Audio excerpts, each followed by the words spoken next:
Hello everyone, how are you doing? Welcome to another streaming Saturday. I am VM Campos. Welcome to another Saturday where we stream Magic Arena and do other fun stuff. Welcome there, Stevie in the chat. Thanks for being there. Thanks for everyone that's lurking and hanging out. We've got some cool stuff to do. Now, full disclosure, I'm kind of sleepy. I'm kind of very sleepy at the moment. I woke up very early today, and I just realized in the last 15 minutes I've just been like, my energy level has been zero. But I think I probably will wake up a little bit more once I have one of the snack chat snacks, because I think it has caffeine, so it might wake me up a little bit. So I'm sure I'll get energy very soon.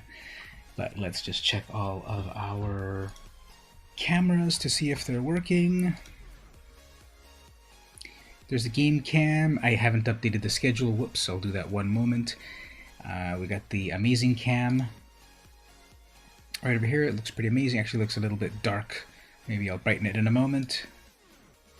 Full screen cam looks a little bright. So one's a little too dark, one's a little too bright. We'll fix that in a moment. The web browser cam seems to be fine, and then the card cam is right over there. That one's, there we go, that fixed itself. Okay, so we've got the various cams. They seem to be okay. Let's set ourselves up here. I knew I forgot something. Okay, let's change that schedule. So here is the actual schedule. So we do have gold digging. Then we've got Strixhaven draft. Let me see here. Strixhaven draft. Then we've got snack chat. Not sure why I'm hashtagging it. We've got snack chat. Then we've got brawl, and then maybe etc. Something like that. I don't have a cracker pack this week, actually. But that's the schedule overall. So let's do the first part. Okay, so how's everyone doing? How was your week? How is your weekend so far? Halfway through the weekend. I had a long day. I woke up early, got a lot of stuff done, but now I'm a little low energy, but I think I'll get my second wind in a moment. Has anyone else noticed that the Arena Friends thing is broken? I've been trying to do the sort of like reset technique where you turn it off and then turn it back on, but I'm not, all my friends on Arena there, I don't see them. And I know that this bug happened after the last updates. There were a few bugs that happened, and this is one of them. So I can't really get that working. Anyway, let's do our gold digging for the day. Cast 20 creature spells. Okay, so Eureka's been good. You finally decided to partake in the bi-yearly Let 'em Dare game jam. That sounds cool. You might have mentioned it before, possibly. What is how does that work exactly? Now, I thought the oh, and then thanks for the like on the Twitter as well. Now, is the text, is my chat loading up there? Let's see. Yeah, there it is. But did I see it from YouTube? YouTube isn't live. Oh, there it goes. Guess that's YouTube. Okay, so I remember last week chat was acting a little bit weird on screen, but I think it's working now. Alright, so actually I shouldn't play this deck. This deck has no creatures actually, so this is a creatureless deck. So I don't think I'm gonna get today's challenge if I try to play this deck because there's no creatures. But we'll just give it a quick play. We'll play a little bit with this one, and then we'll see how it goes, and then I'll switch over to like a real deck that actually has real creatures. So the game jam that happens twice a year They reveal the theme when it starts, and you have 72 hours to make a simple game. Have they revealed a challenge yet, or are you preparing? Are you preparing for it?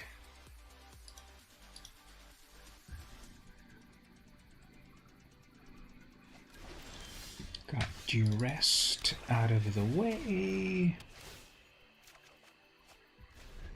Third turn, Heraldic Banner. Unless they have a really good creature. Nope. They really wanted their turn 1 Duress. And they're also falling behind, which is fine by me. 3, 4 mana in total. There's a Cultivate to get out their own creature. So I guess I can Coveted Prize. It would have been nice. I was about to Coveted Prize, but instead it is going to do that. So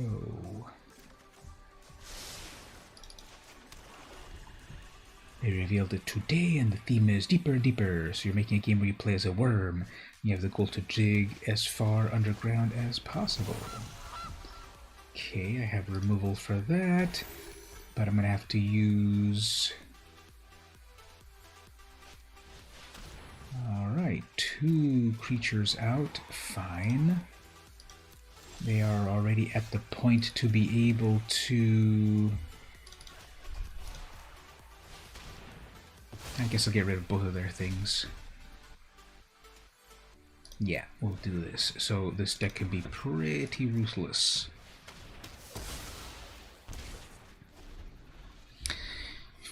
For your first time using Unity and basic coding, it's a bit of a challenge, but fun. That sounds good. You know, you want to, as best as possible, be able to put together something within the allocated time.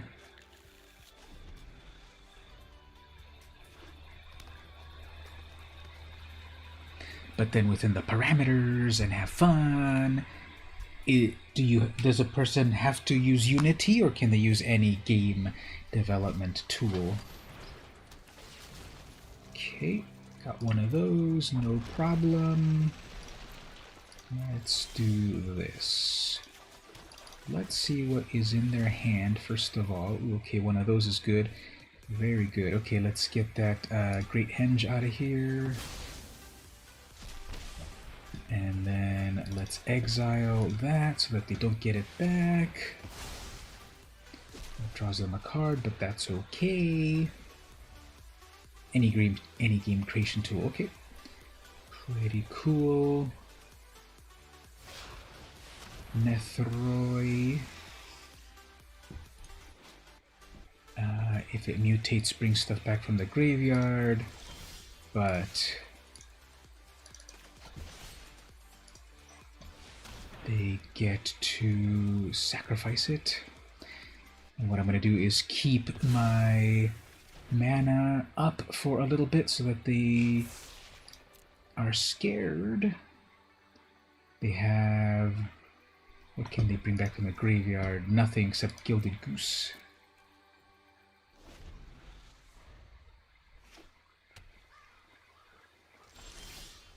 Alright, well, you get to reveal your hand.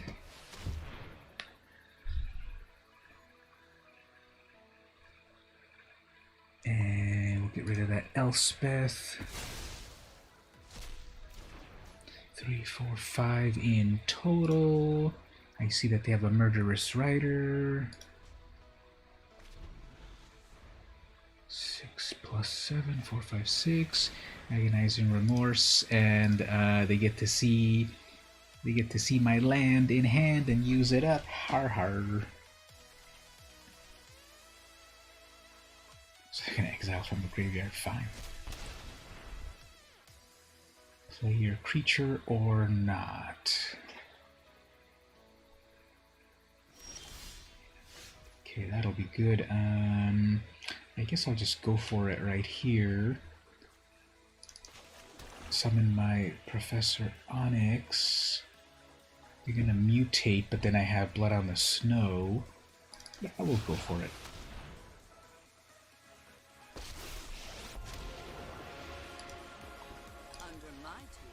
See, they're ready. They are ready to murderous ride it. But I can go like this, and they don't have the chance to murderous ride until they don't have a chance to murderous ride it until I actually do my action. That's fine. I can summon it back pretty easily. So they're gonna murderous ride. They're gonna kill my Planeswalker. Then on their turn, they're gonna summon their Murderous Rider, but then I have Blood on the Snow. They're gonna possibly summon the Murderous Rider and then mutate on top of it, but there's nothing useful to mutate, and then I'm gonna Blood on the Snow.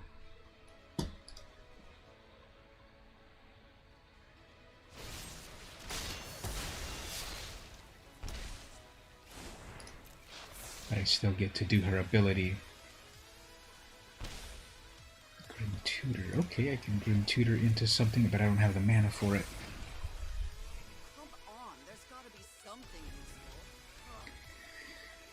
Alright, so Murderous Rider, possibly mutate on top of it. Oh, they're not going to mutate on top of it. Okay, I can live with that.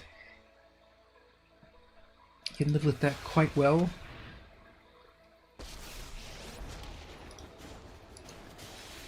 Draw something. Ooh, how about another Liliana? Sure. Double Liliana.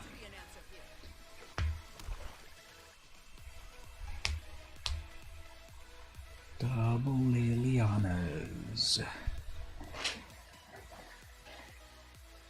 Okay, so if I can give the opponent Splatcat, I just read their name for the first time. If I can give Splatcat some advice, oh, Splatcat got splatted. This is the power of this deck. If people haven't seen my video on YouTube about this Liliana deck, I mean this Professor Onyx deck, you really need to watch my video, because this deck has no creatures. Okay, so you don't win the game by playing creatures. You can win the game in a couple of ways. One is you summon Professor Onyx. She's a 6 loyalty. Every time you cast an instant or sorcery, it damages the opponent 2 life, you gain 2 life. So I've never won a game that way, but it definitely hurts them a lot. Okay, +1. You lose 1 life, you look at 3 cards coming up, you get to keep 1, put the rest in the graveyard. Okay, so you get the best card coming. -3. Each opponent sacrifices 1 creature with the greatest power. So if they've got 1 creature, the creature's automatically destroyed. If they've got multiple creatures, it's the biggest creature that gets destroyed. And ultimately, I'm trying to get to that -8, which is not that complicated, because as soon as I get to the 8, and it's my turn, I do -8, and then the opponent says, and then it says here, each opponent may discard a card. If they don't, they lose 3 life. Repeat this 6 times. So 7 times 3 is 21. If they have no cards in hand, that's an automatic 21 damage. And that's one of the ways this deck wins. So you saw the opponent right there had only 1 card left in their hand. And they had no answers from my Planeswalker, so you know, they had a spell to kill a creature. I don't have any creatures. No creatures in this deck. There is, of course, Murderous Rider, which does kill my Planeswalker, but they... I was able to summon her easily. And...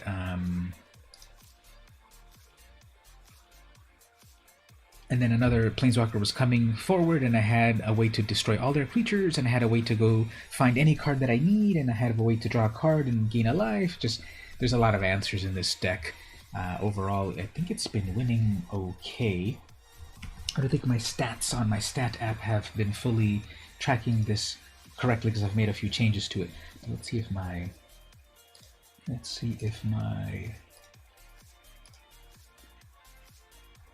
stat tracker... yeah, my stat tracker isn't tracking this correctly, because it's not even showing it. What happened to... did I accidentally delete it? Yeah, I think I deleted it. I was trying to... let's put that back here.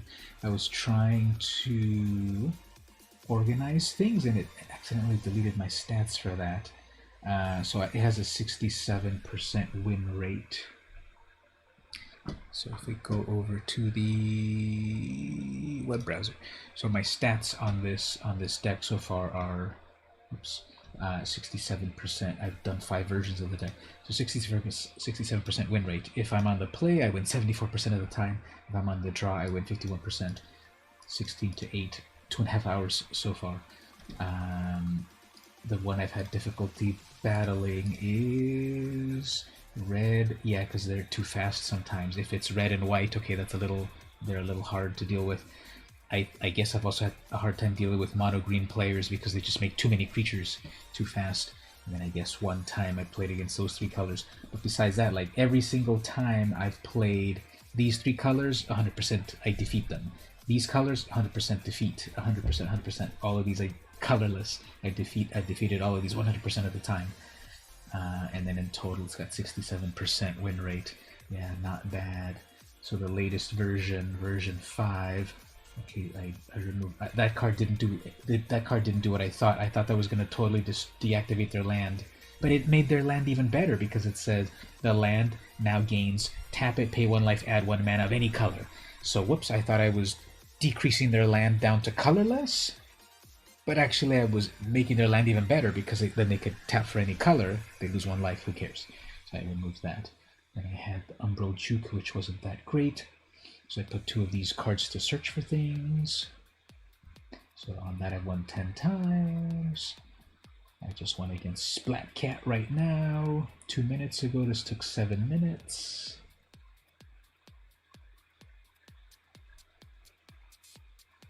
So yeah, the very first version had... I was getting it better and better and better. See, it was at the very first version was only 33% win rate, and then after that, it started to get better and better and better. So, yeah. So let's get back to the game. That is not going to help me. This deck, it's a fun deck, but this deck is not going to help me get today's gold because it has no creatures. So I got 0. I got 0 of the reward here. Let me switch to a deck that actually has creatures.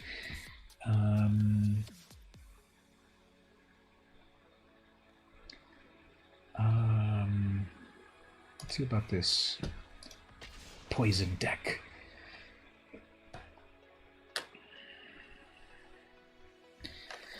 Did you get a chance, Stevie, to use the code yet that you earned on the last time, on that last stream?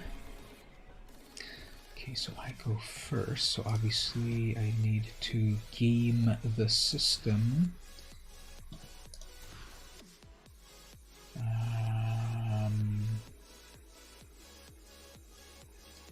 Fine, this is pretty bad, but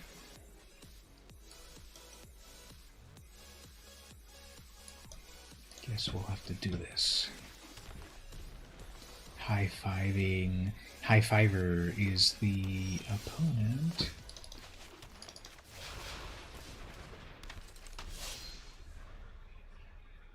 There's a brand new pet. We have this little magical book.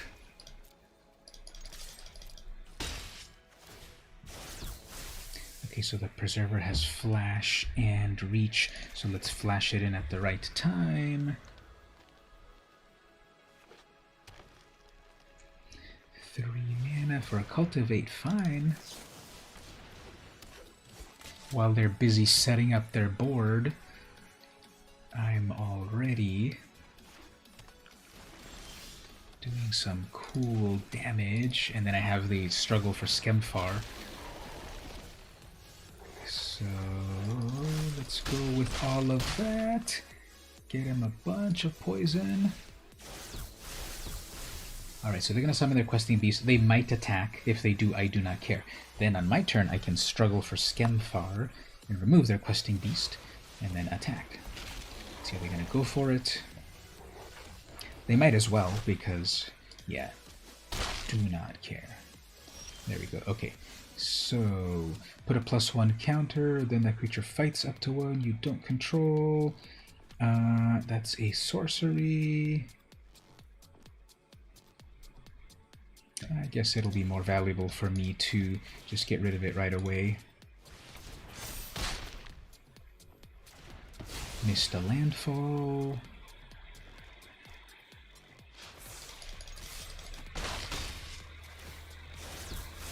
They have one. If they take 1 more damage with poison, gonna summon their questing beast again? Probably.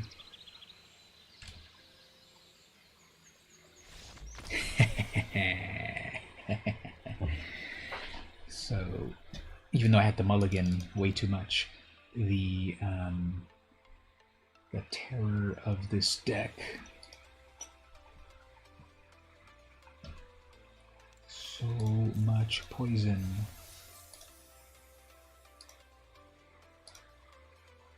Thank you. So I got a little bit of those goals. Yeah, why? My stats. I know I remember saying that this deck has done well, but why is my stats not showing that deck properly?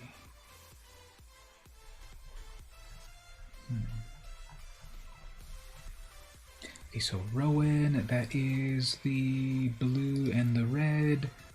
That's going to be a little bit annoying because if they have red mana, they're just going to torch my creatures, so it might be a little difficult to deal with.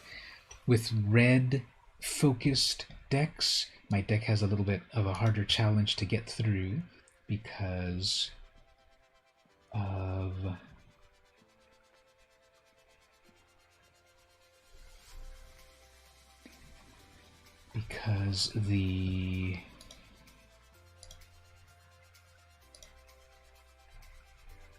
because you just have all that burning magic, and then I'm getting horrible draws over here. Well, let's go for one more. There we go. Okay, this will work.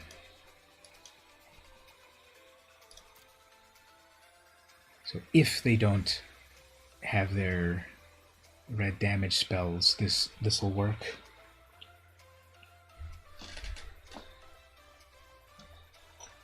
Okay, so turn 1 Viper, turn 2 Finn, turn 3 Tajuru Blight Blade, and then we'll see how it goes, but I think it'll be a little difficult. Yep, they did their red mana, so we're gonna torch it.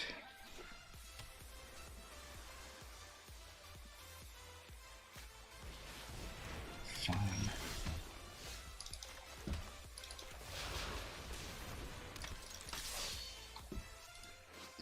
It's got Magecraft. Okay, so probably what they'll do is they will torch Finn. They'll make that Prismari Apprentice huge. Okay, you saw the wrong one.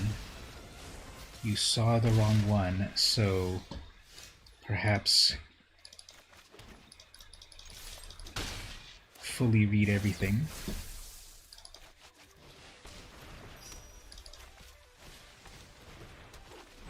And they're gonna summon their giant, but I'll still attack. Their giant will die. No attacks. Interesting. It did pause, so I'm sure they're gonna have that one. Give the creature damage and first strike. Or something. And even if they do...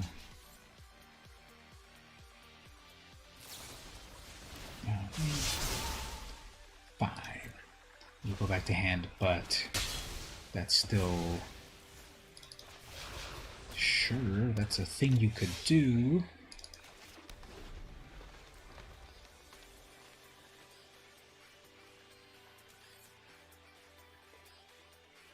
The creature got bigger, but it didn't have a chance to... Yeah, so that's what I'm saying about this. I knew like right away. So I'm gonna have to attack unless I get my... Yeah, that's not what I wanted. But they're gonna block it. I'm gonna die. I'm gonna resummon it, and they're just going to keep having blockers and stuff. So this is gonna be a tough one. Yeah, because then they could just easily do the damage and just torch my guy. Could summon their Planeswalker, but that doesn't do anything meaningful, right? 3 damage directly to me. Fine. Do not care. And they thought, oh, they're gonna go towards Go towards, just battlefield, choose a creature whenever another creature of that type. It doesn't even matter because it's just got a lot of death touch creatures.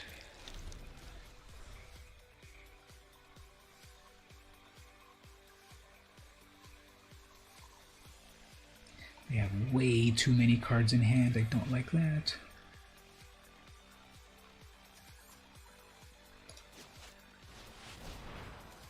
Alright.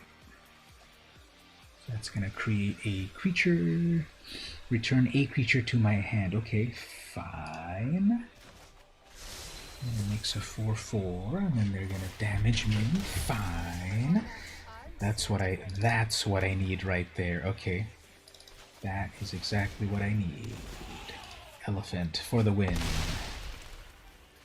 And then one more damage, and then they might be freaked out enough to think, okay, I'm 1 point away from dying, and hopefully then they concede. But then we'll see. They probably will do annoying stuff. But uh-oh, they're looking at their graveyard. What are they going to bring back from their graveyard?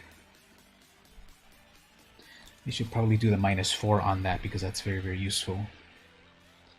And they'll just recast it. That's fine. That's the whole point of this inexpensive Planeswalker. But I don't know if it's going to...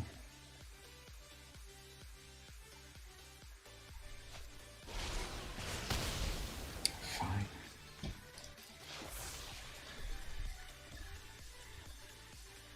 And I guess they'll -4 off of that. Interesting. Okay. Well, let's get them for their hubris. Then we'll bring back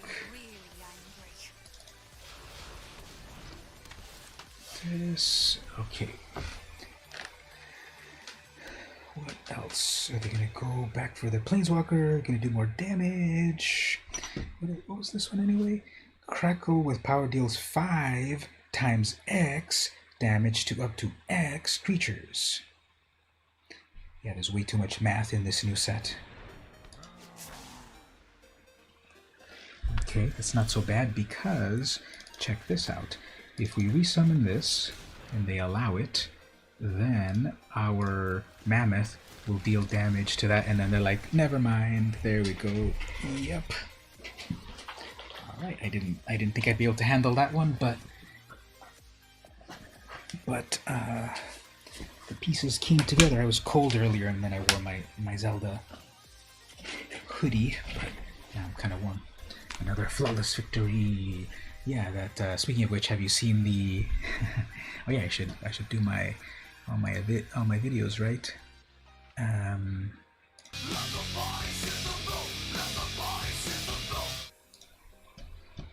Okay, so we're at 12 out of 20. Let's keep going.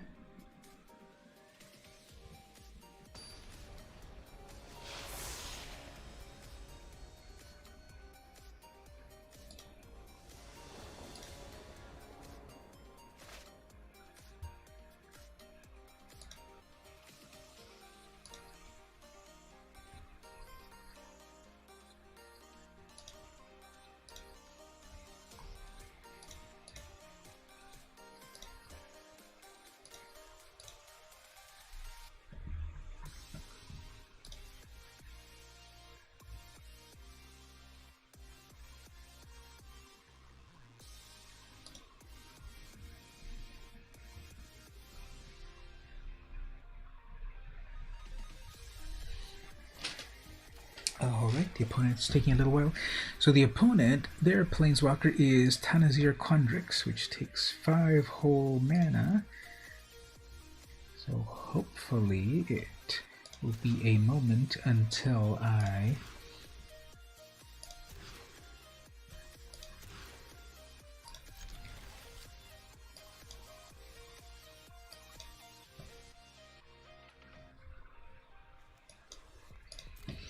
Hopefully then I can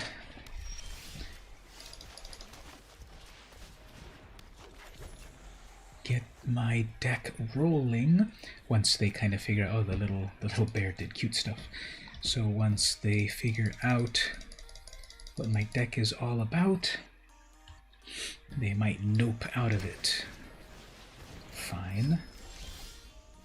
Let me show you the power of this deck.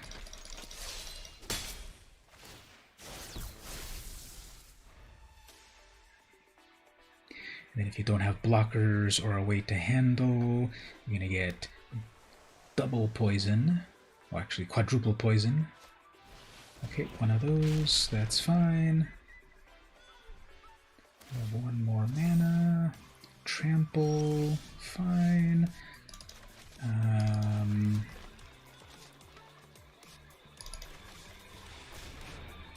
We have one mana left. What would that be in blue? Maybe an unsummon?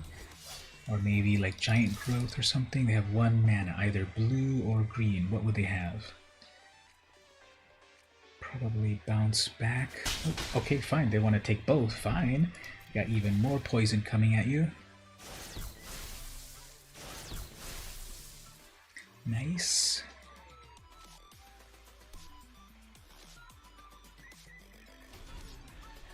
Alright. If both of my poison creatures do damage to the opponent, they're done for. Let's see if they get greedy and try to summon their commander. Let's see. Lotus Cobra. Okay. Worthless. If they play a fetch land, then I'll be impressed. But if that's not a fetch land, okay. And they didn't play any lands, okay, fine. They have vigilance, do not care. And they're passing, fine. Okay, that's exactly what I want. This will be beautiful. This will cause them to rage quit. I'm gonna play the Outmuscle, making my Finn indestructible. It'll then damage their Crystalline Giant, killing it. They have only one blocker. And then when that happens, they will GG.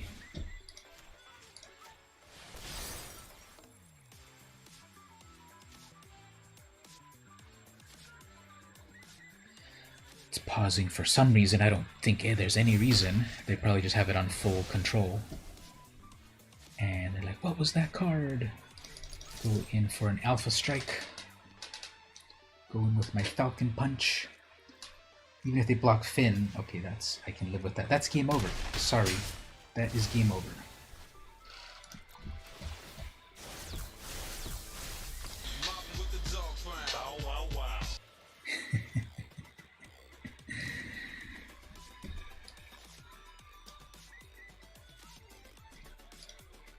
Yep, that's what happens. You have to read the cards. I put cards in my deck for a purpose, so you have to read the cards. Oh, there we go. It updated my stats. Okay, here it is. I thought it would be better, but if I look at my stats again, it hasn't updated the recent stats, I guess. But if we go back to my stats right here, this Finn deck, it updated the stats. I have 60% win rate off of that. Apparently, if I play first, I am less likely to win than if I play second. Apparently, 71% of the time I win if I play second, which I wouldn't have thought. And I've played apparently 29 wins versus 19 losses. So 29 plus 19 is... In total, I've played this deck 48 times, and I've played 4 hours of it. I thought the win rate was higher for some reason. But, so there was a version... Oh, here it is, 45 seconds ago. So, since I've been playing today so far, of course, it has that win rate. But a version back there... Yeah, on the draw, I'm at 73%. That's interesting. Alright, let's play this deck a little bit more to get that gold.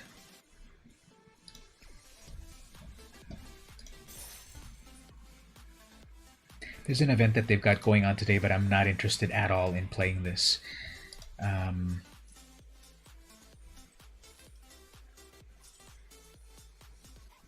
You can win 30 packs if you subject yourself to the worst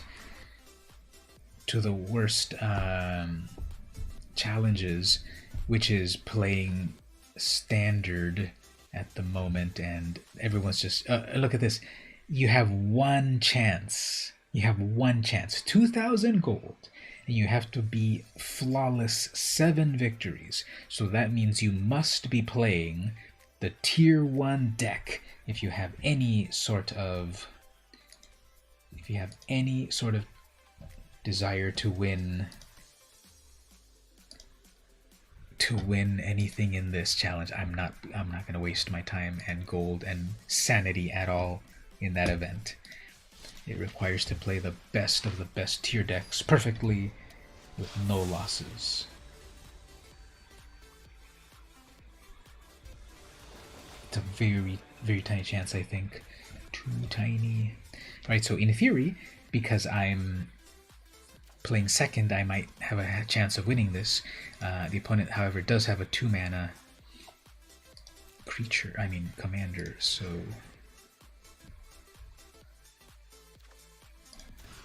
definitely aggressively mulliganing in. Oh, okay, that Raven Wings will be useful. Ram Through is useful.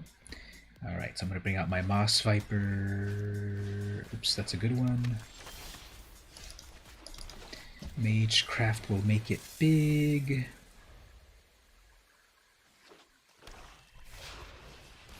Fine.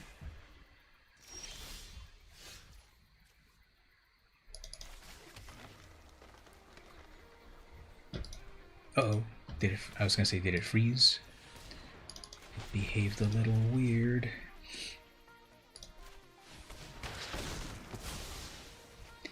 Little snake destroying a proud creature. Hey there, Mark, how are you doing? You're right on time. I'm trying to play today's challenges, playing my really mean mono green poison deck.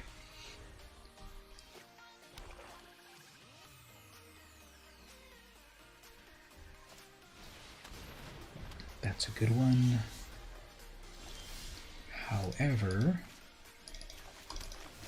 I doubt they'll block, and then they're going to have the surprised Pikachu face when they don't block that thusly. So now they have poison.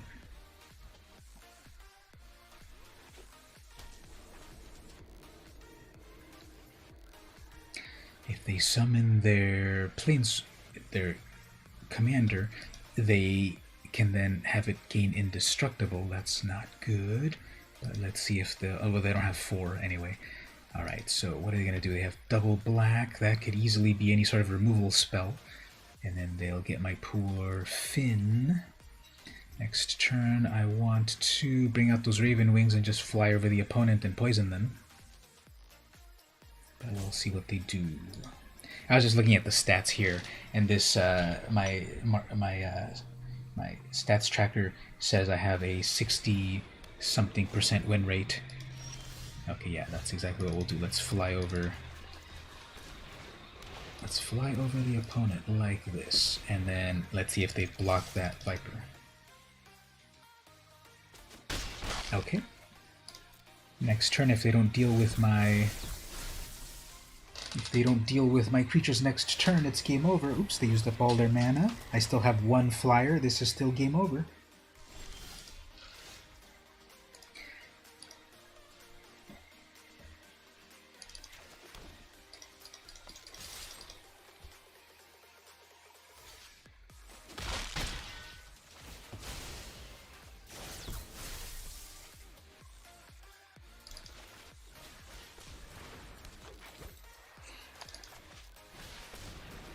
So if they can't get rid of that flyer, it is definitely game over. If they do get rid of it, then I have to recast it, and that might slow me down. But they have 1 final chance to get rid of my flyer. They're playing black, so they must have the capability to remove it.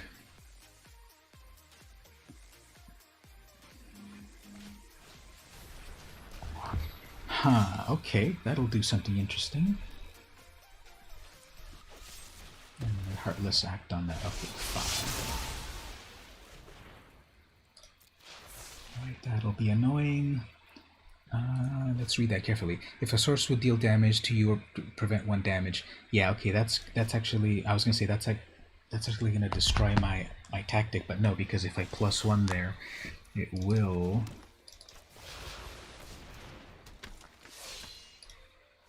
That's still game over. Because as long as Finn is on the battlefield and then I fly over, they're oopsing me. Ha ha ha.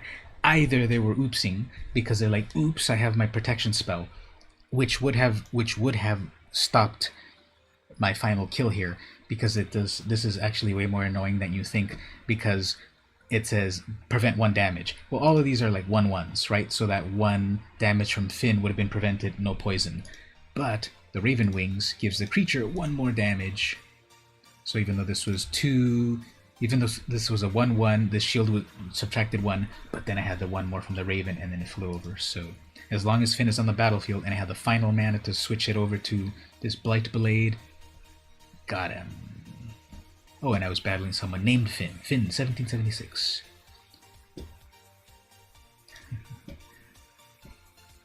So we're still doing the gold digging portion of things. There we go, we got today's gold. Okay, and we got Vega. Next up I want to get Sagat and M. Bison. Okay, so those things on the right side of the were poison counter. Yeah, that little special symbol that they've never had before. They made a new symbol for poison. I don't think it's the best symbol to represent it, I think. You know, the snow mana symbol lets you know it's a little snowflake. It's snow. But I think that just like a little green counter doesn't quite feel like poison. It should maybe the Phyrexian symbol, although I think that has to do more. No, that would have worked. The Phyrexian symbol has a relationship to poison, so they should have put poison. Okay, I'm gonna change the schedule slightly. I'm gonna move up Snack Chat to right now, and then we'll do draft. Because the Snack Chat is going to be a beverage that I think has a little bit of caffeine, and I need it. Mark, I was saying to Stevie earlier, I woke up really early today, and I'm a lot sleepier than I thought I would be, but I want to do the stream, so what I'm going to do is get this, hopefully it's got a little bit of caffeine in it, perk me up just a bit, and then we will get back into the game. So, quick pause while I go get the snack, and we'll be right back. Yep, draft coming right up.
And we are back.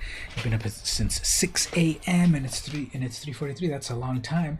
Today I got up at, I believe, 6:30, and it is currently 8 p.m.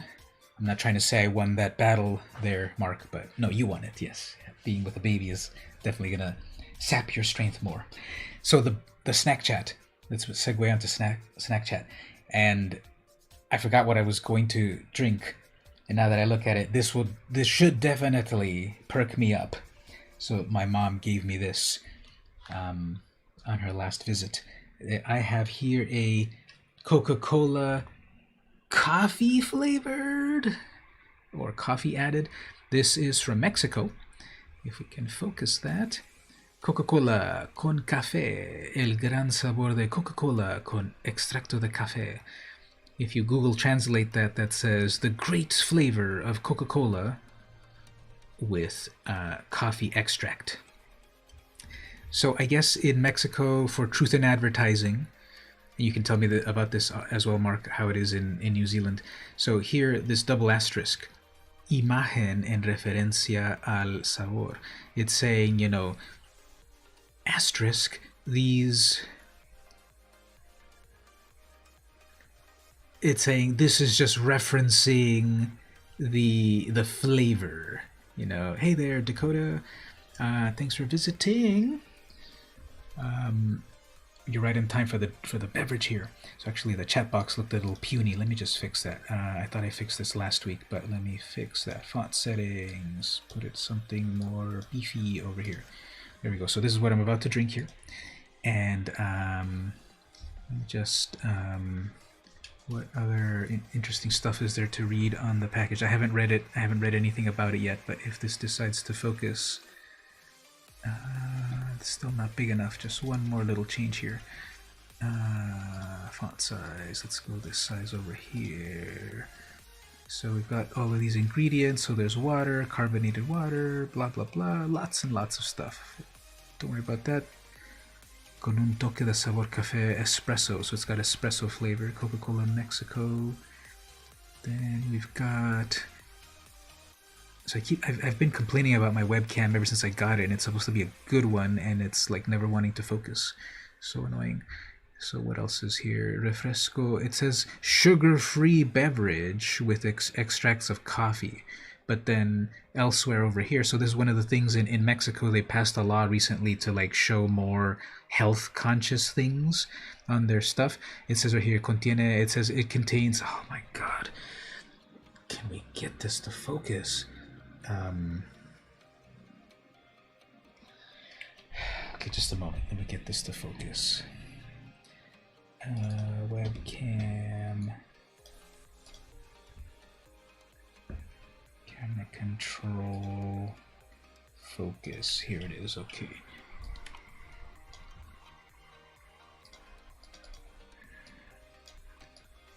Here it is. Okay. Stupid webcam. That does look good. We don't have anything like that. You have cherry Coke and Villa Coke, no coffee Coke. I don't know if we have. I don't know if we have coffee Coke in the U.S., but this is from Mexico. I kind of heard that they might be coming to the U.S. soon. So anyway, it says here contains sweeteners not recommended for niños, which is children. It says contains sweeteners not recommended for children. And this is contiene cafeína, evitar en niños. It says contains caffeine, avoid in children. So this is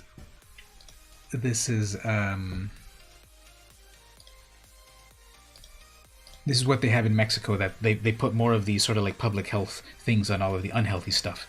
And I don't know how well it's affecting the populace. I approve it. I approve of it. I think it's a good idea to do that, to kind of tell people, you know, be careful about stuff. Obviously, people can do what they want, but I think it's a good idea to kind of put that info. Actually, let me also get a cup so I can pour it and we can actually see it. Sorry, I should have gotten that as well. BRB. If I was professional, I would probably put the BRB screen, but this will be fast.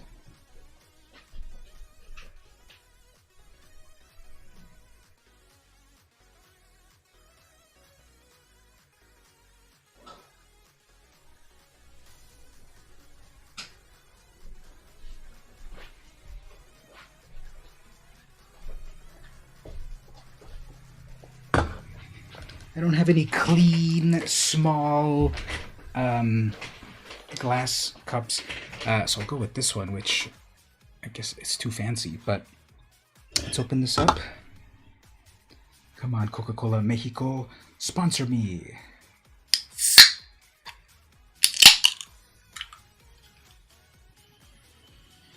Smells like regular Coca-Cola, but let's pour that. It looks like regular Coca-Cola over here. Fizzes up like regular Coke. So that's very fizzy. Usually Mexican Coke is very fizzy. See, look at that. Look at how much head there is on that. It's a lot of fizz. Okay, I kind of smell a little bit more of the coffee now that it's been unlocked from the can. That's a lot of fizz. It's not going away.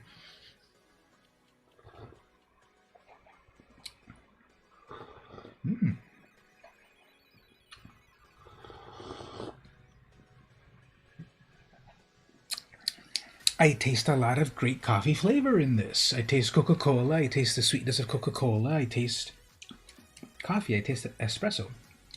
There's a lot of aftertaste of sweetness. It says right on the side over here somewhere, it says refresco sin azúcar. It's saying refresco sin azúcar. That should say beverage without sugar, but it's still extremely sweet, like regular Coke. A lot of aftertaste, even after sipping it a while ago. Still a lot of aftertaste of the coffee.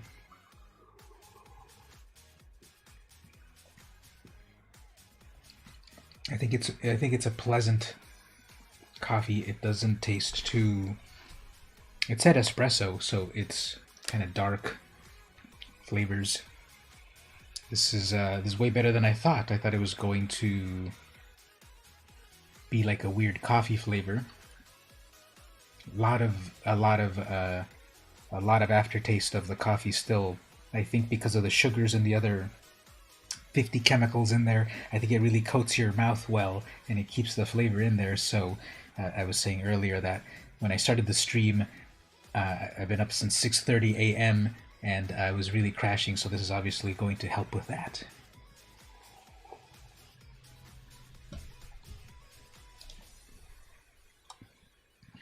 I think that was very good. She gave me 2 cans of it. And how much, what's our size over here? 235 milliliters. A nice little petite shot. That was very enjoyable. I give it 3 stars out of 4, I guess. It's good. It was enjoyable, and hopefully it'll get the job done so we can do the draft.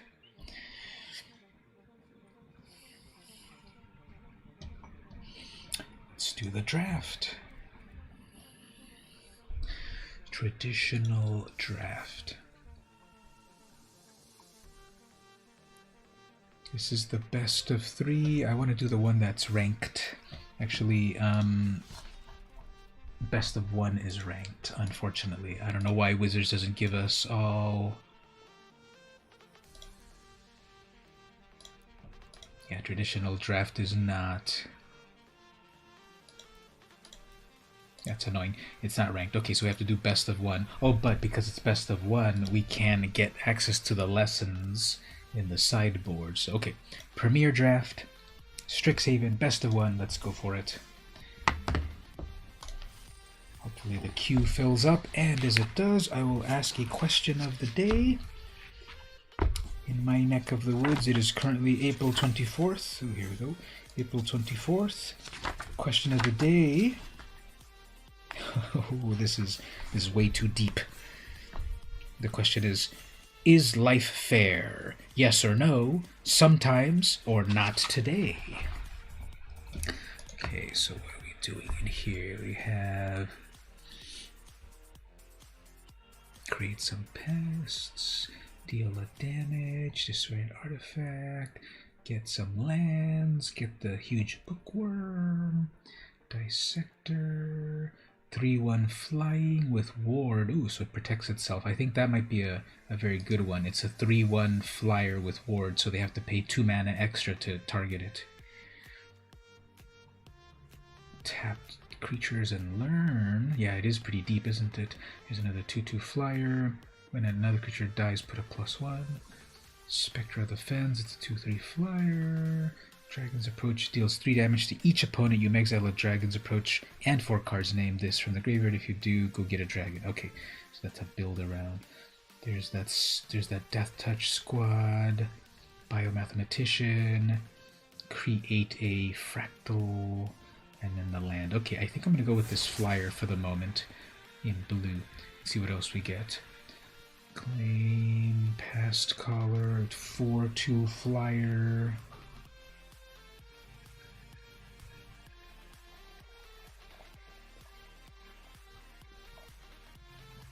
here we have Zimoni right here and her in the card right next to it, so that's pretty cool. Do stuff with lands, draw a card. Oh, we got that flyer.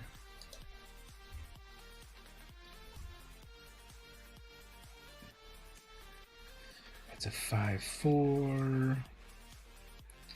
That's a 5/4 or sacrifice a creature.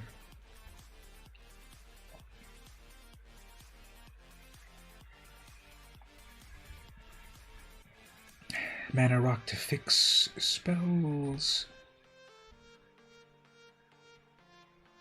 I'm gonna go with this flyer. So things are still very open, but I could go with this flyer. And if I go with black, there's life gain in there. Rushed Rebirth, choose a creature. When that creature dies, search your library for a smaller card.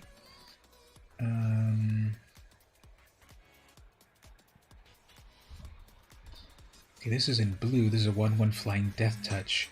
If I keep with that area list, that's a nice efficient flyer.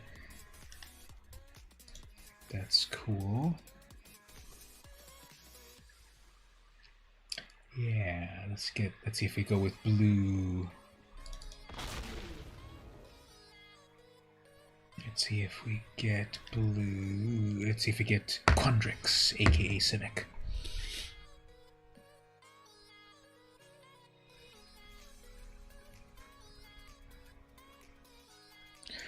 Daemogoth Woe Eater, it's a 7/6. Oh yeah, this is the one that you have to sacrifice other things.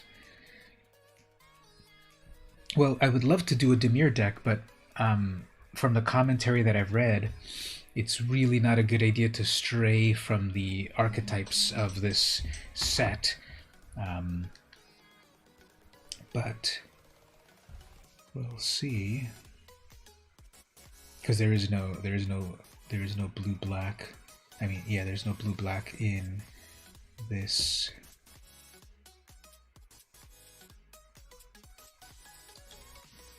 There is no blue-black faction in this set.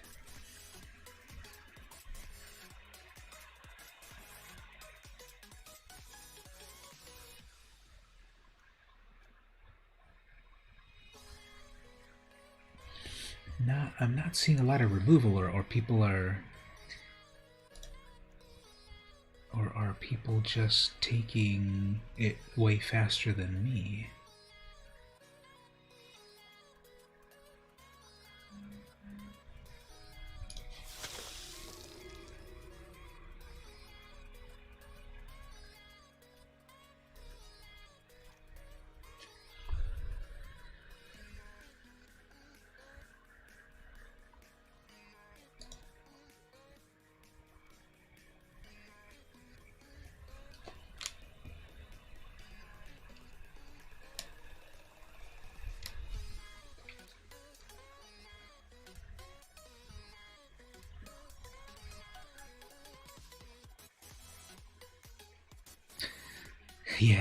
Yeah, exactly. The blue and the green and white, red. I think, well, yes, in the theory of it all, I think, yes, those are exactly. But then if people know that those are good and people are taking those colors, then it then does hurt everyone else.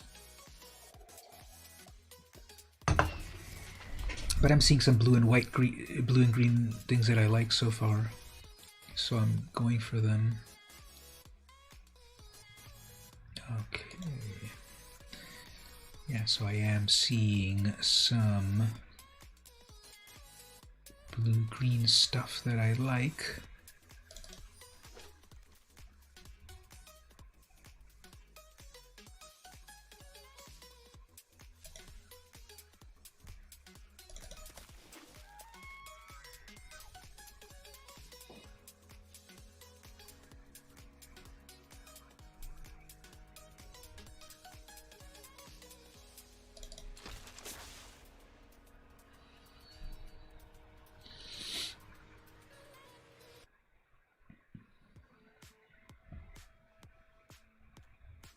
It's a 4/5 with reach.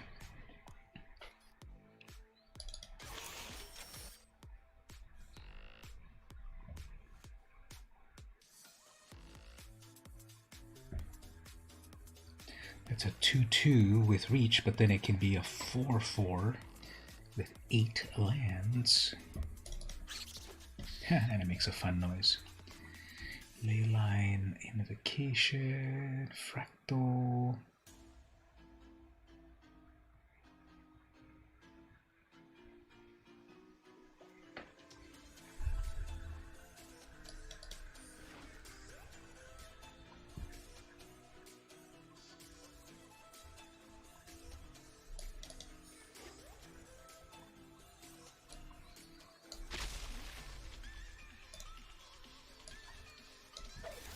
Right, pack 2 does seem like I am leaning towards blue and green.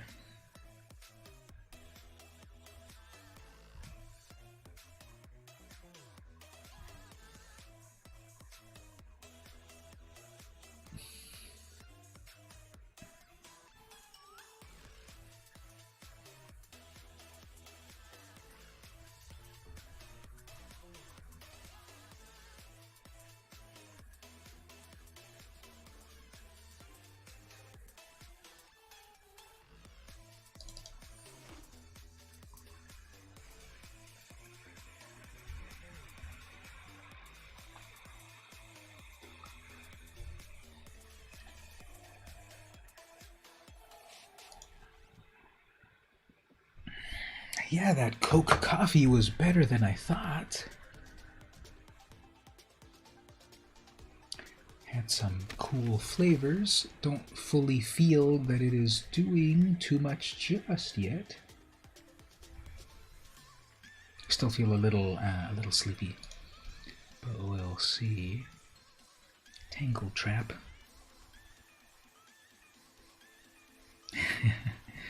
Thanks for that.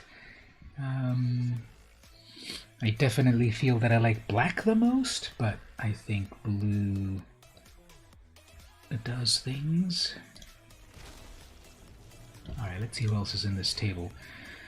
MtG, Mill Dragon, Trap Flag. Oops, let's get back one moment. Divide by 0.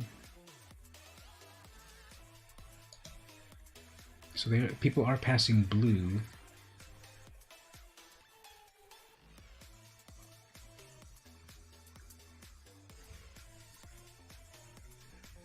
People are passing blue.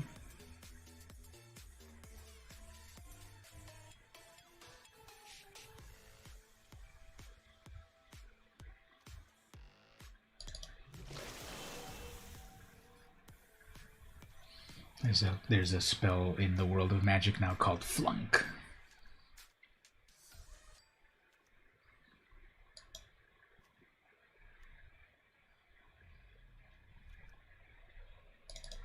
There's a lot of things in that pack that I liked, but I'm going to grab the Flying Enabler.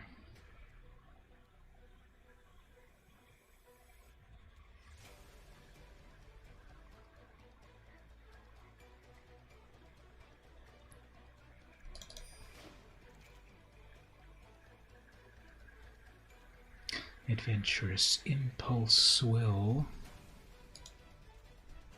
trigger Magecraft plus ramp.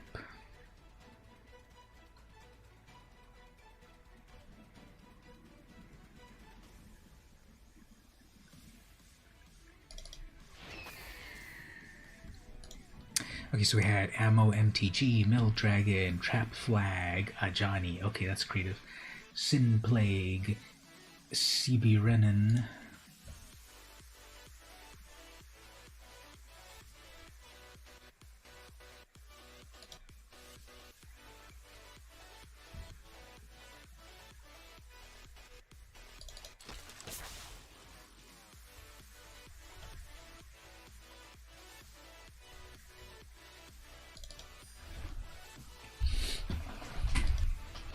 12 creatures so far, one more pack to go.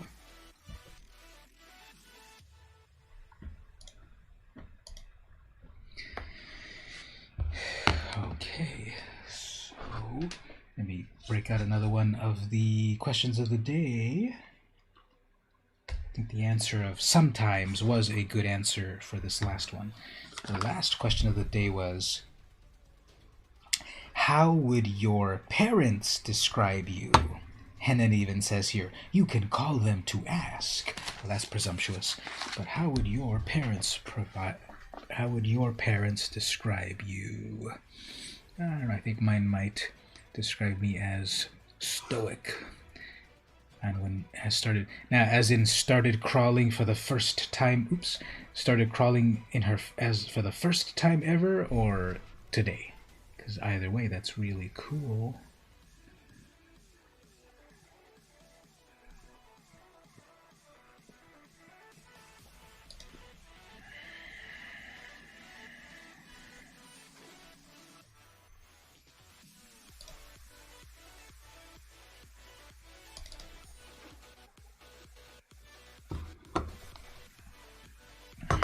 Yeah, that drink was way better than I thought.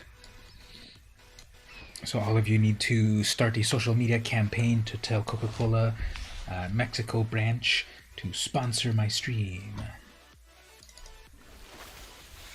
Alright, pack 3. There's a lot of things that I'm liking in my deck so far. Let's see if we can keep it going. Aether Helix, return to a permanent. Get back something from the graveyard. Light notification, create fractals. Quandrix Campus will help. Mana fix.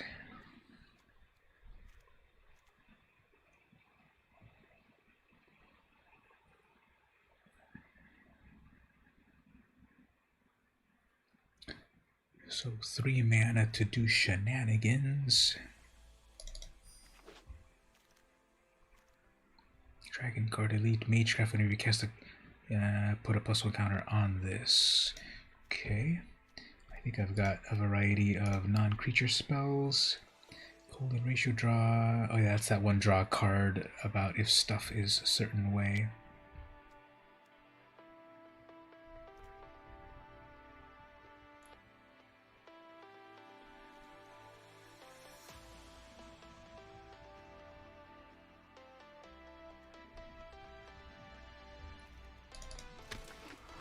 So for the first time just now, that's pretty amazing.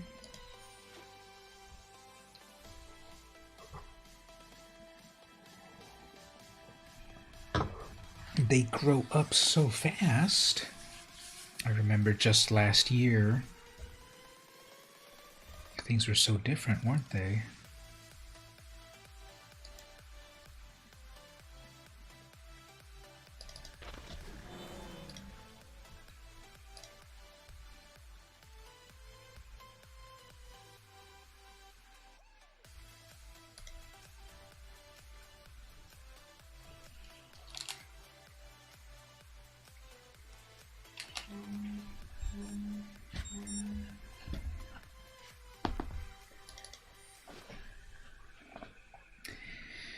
She'll be 1 on the 17th of May.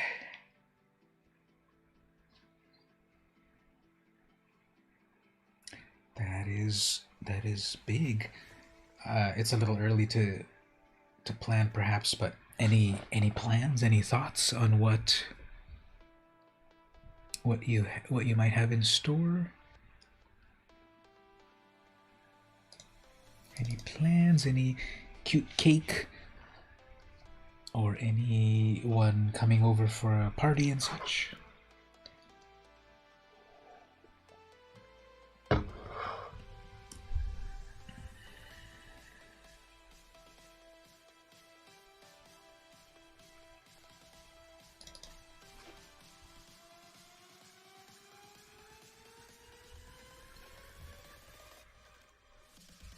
Snow day.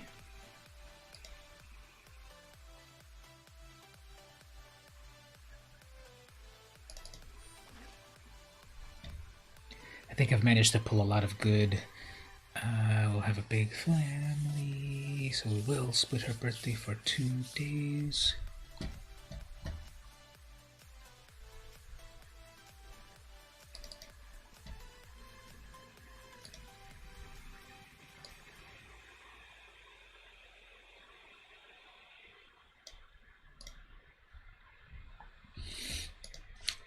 So 2 days of birthday celebrations. I wonder how you'll keep up, if you'll keep that up going forward.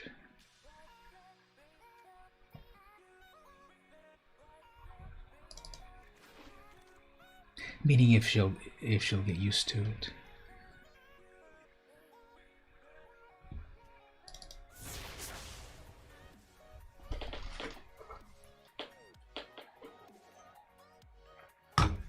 Have any of you ever met anyone that has a birthday on Leap Day? Right? The day that only comes around every 4 years? Anyone know anyone? Have any of you ever known anyone that has a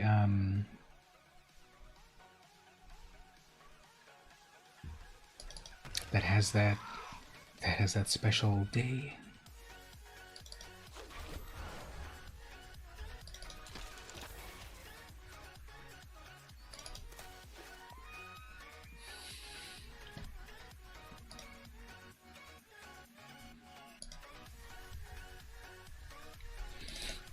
Alright, well, I think I got a lot of interesting things out of this draft, and it's going to be a little hard to whittle them down. I'm at 15 cards. First I'm going to do some psychological warfare on the opponent by having the wrong color. Let's put Lorehold. I'm going to put the red-white sleeves on the deck so that they think that it's red-white, and that'll psychologically challenge them. So at the moment, I have 20 creatures, 18 non-creatures.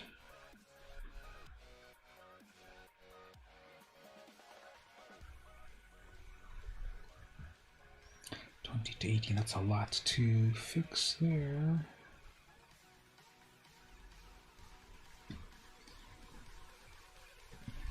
So Adventurous Impulse. Where to start?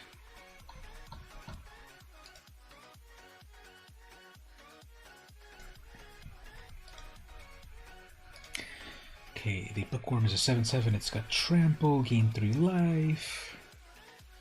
You can keep it coming back from the graveyard.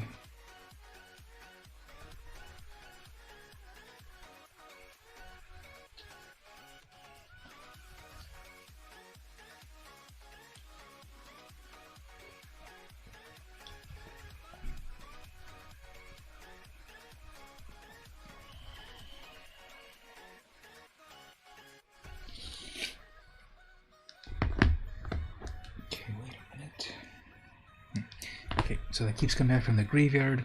That's a 4/5 with reach, but I think I've got other synergies to work with. This is... Eventually, this is probably going to be a 6/6. That triggers Magecraft. Snow Day is going to tap their creatures, draw some cards. Bury in Books will be some removal. Aether Helix returns a permanent. And then I can get a permanent back to my hand. Waterfall Aerialist is the 3/1 with Ward. This is a 4/4 with Trample and Reach. Eureka Moment, draw some cards, then play a land. Biblioplex Assistant, it's a 2/1 flyer. Bring back an instant or sorcery to the library. And Frost Trickster, it's a 2/2 flyer, taps down their creature. Pop Quiz, draw a card and learn for Magecraft. Vortex Runner, it's a 2/3, it's unblockable if I have 8 lands. It's a 3/3 unblockable with 8 lands. Cultivate to go get lands. Springmane Servant, it's a 3/2 for 3, gain 2 life. Biomathematician, it's a 2/2. that creates a fractal, and if I have already fractals, they get even bigger. I don't think I've got a lot of fractal action happening.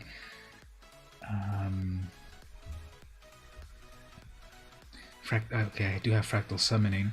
That creates one fractal.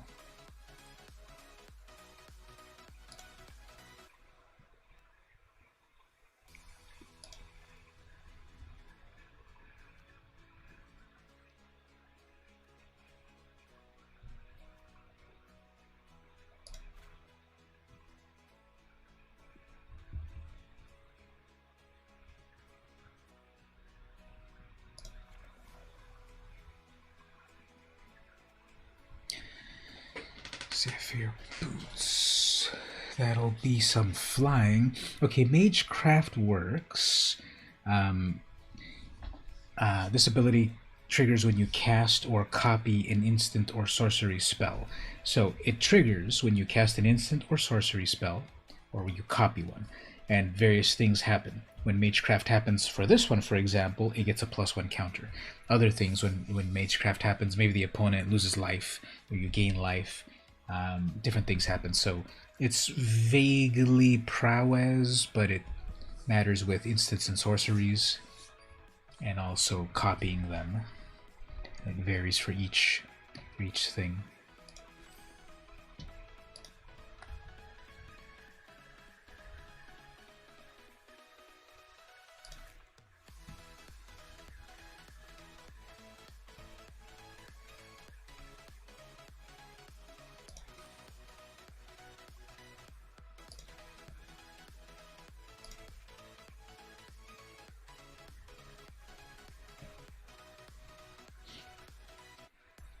Just gonna do a quick browse of all of these things. I think the fractal game isn't too good on this. Trying to see a pattern such as fractals. Okay, so let me see what my fractal action is here. I don't think I've got too many to worry about. So we've got the fractal summoning. If you pay 3 mana, you get a 1/1. If you pay 4 mana, you get a 2/2.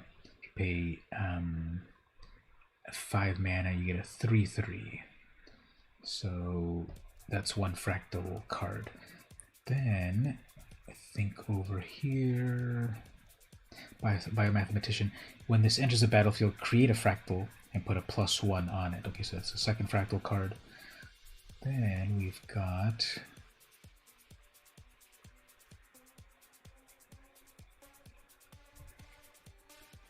Leyline Invocation. Yeah, that's not enough fractal cards, so let me take those out because I didn't pick up enough fractal cards to make too much of a difference.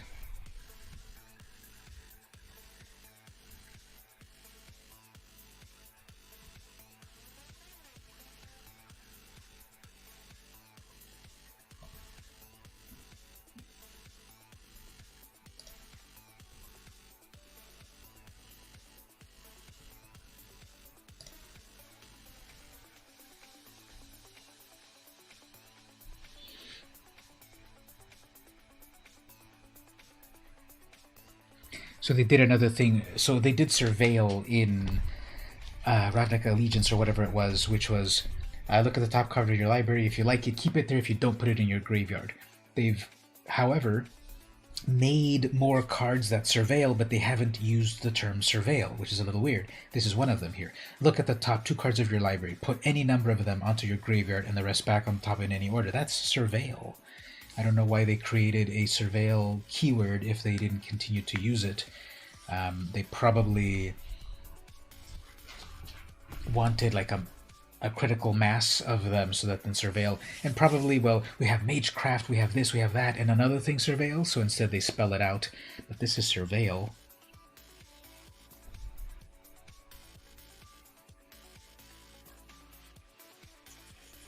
And I think I read somewhere that Magecraft kind of already existed, but then they now gave it a new name.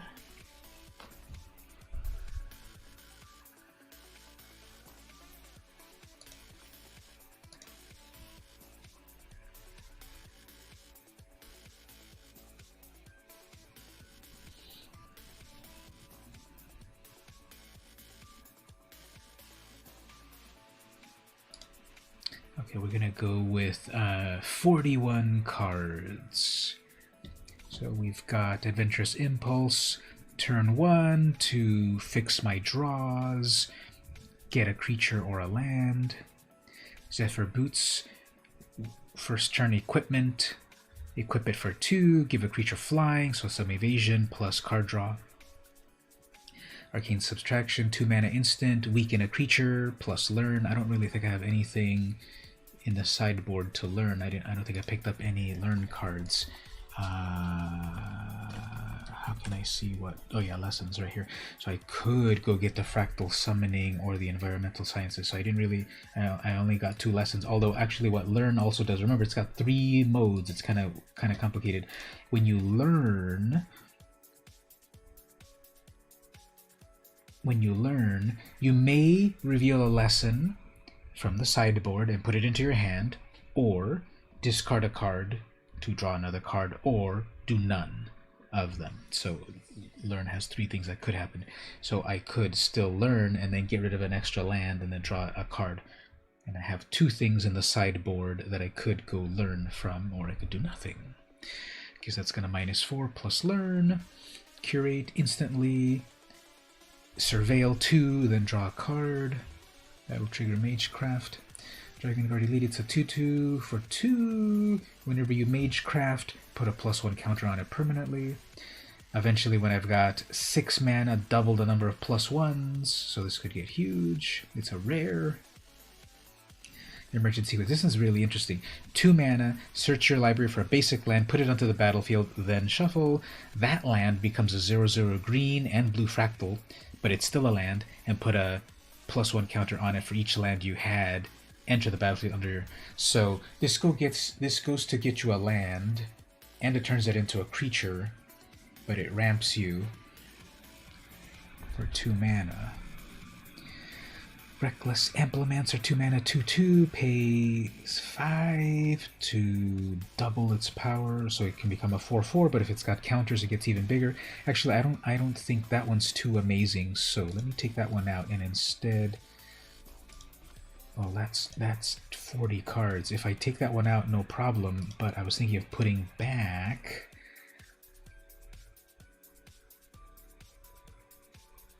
S3/2. Let's put that one back for more creatures.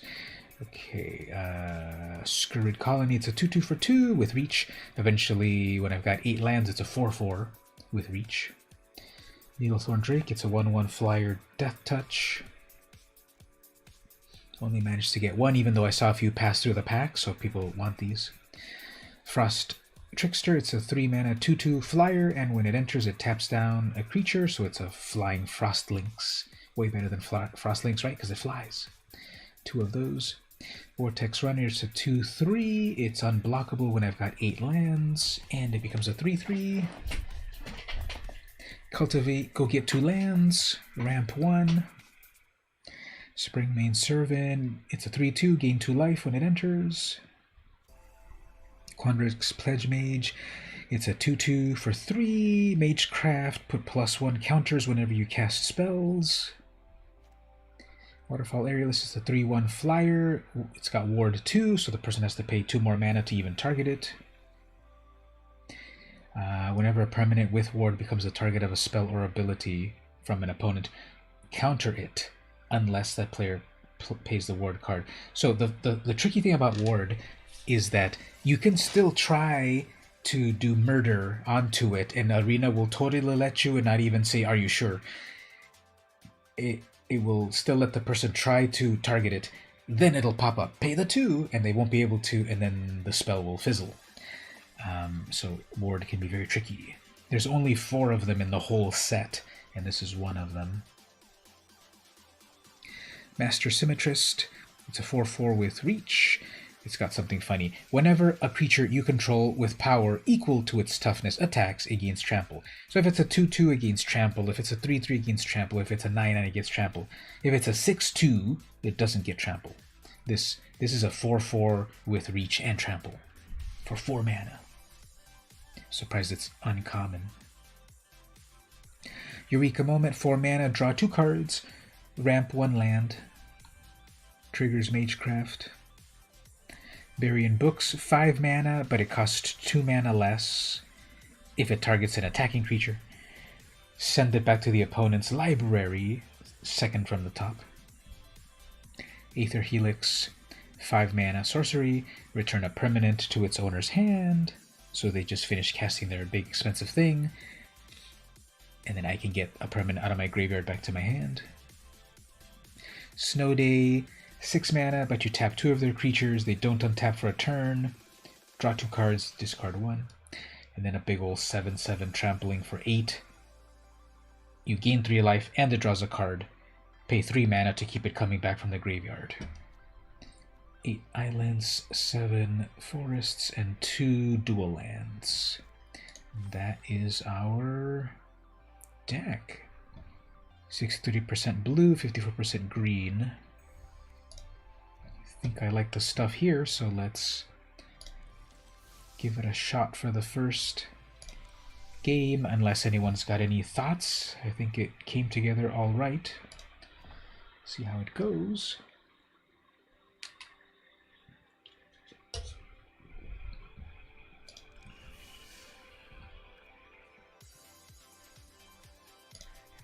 Okay. Let's get the first opponent.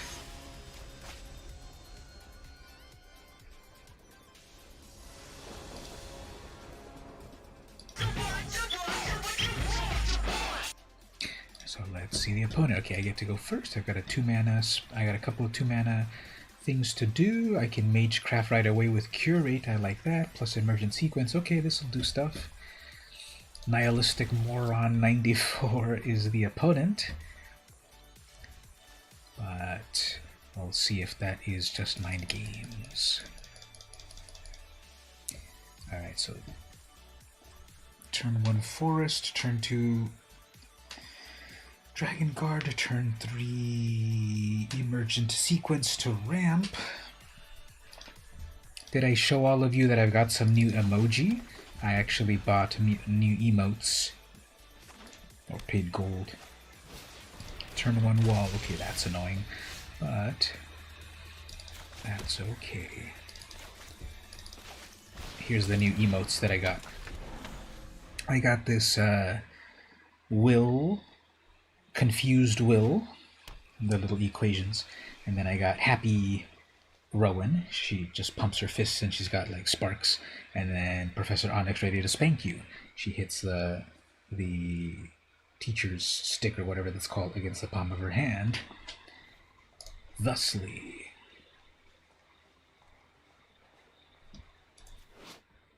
You can mill yourself if you have mill strategies. Instead, it'll turn into a 4/4. Okay. Temporarily. Fine. That's a thing you can do. Alright, as for what I can do, let's... What is the number 1 there doing? Insert your levy for a basic land. If I wait, actually, if I wait for next turn, I can play a land, go get a sequence, and it'll become a 2/2. That's going to be better, actually. So instead, let's Magecraft right here. We don't need that worm yet. Okay, so put any number of them into the graveyard. So I don't need this bookworm yet. And choose up to 2. Okay, look at the top 2. Put any number of them. So just to be safe, I am choosing to put this into the graveyard, is what I understand from this screen. Keep the waterfall guy at the top, and then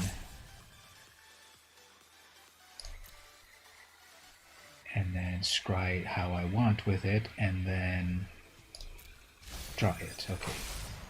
Oh, so yeah, and then it draws it. Yeah, okay, so there we go. A little confusing. Next turn, if I get a land drop, I play the land, then I play the Emergent Sequence, make a 2/2, turn my elite into a 4/4.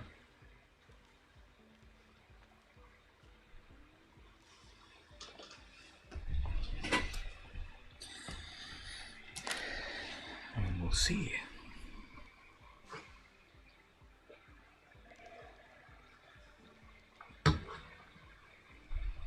Oh, and here's another thing I just figured out. Because I discarded the... Oh, they missed the land drop. Because I discarded this directly to the graveyard, I could pay the 3 to put it back to my hand. But anyway, okay, let's see if we can make this work. They have double blue. I don't know if there's any counter spells in double blue. But play a land.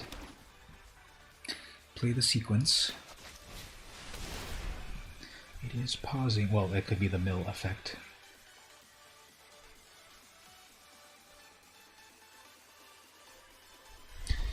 Come on, nihilistic. Okay, letting it go through. Go get, what do we need? I guess... Got a lot of blue, so we'll get another blue. Comes in, comes to life. That is instant for later. Let's attack with that 4/4. We can instantly learn and go get... I can learn and go get that one card draw thing.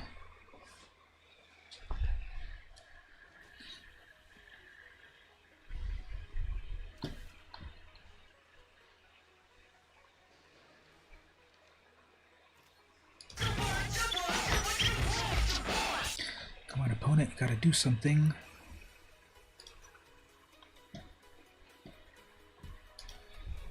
Kind of weird. Losing their internet connection, or are they just getting mad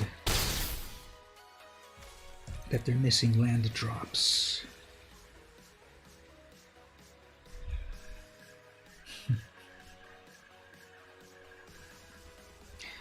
In any event, I guess on their turn I will Arcane Subtraction to do another Magecraft trigger off of my Dragon Guard Elite, making it into a 5/5.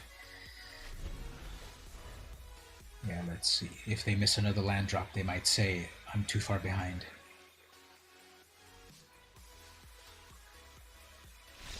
Yep, they missed the land drop. Okay, sorry about that, Nihilistic. But, that was not fun. Alright, so we got one win. Having my cards come together in my mind a bit more.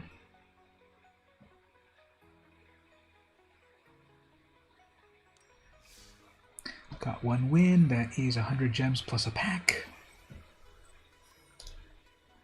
Undefeated winning streak.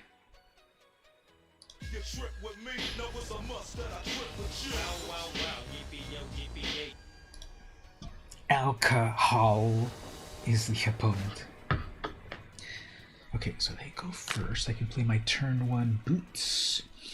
Turn, and then nothing until a little later, so actually turn 1 tap land. Can -4, okay. Aerialists are playing black, 1 drop with black, that'll be a 1/1 with Menace.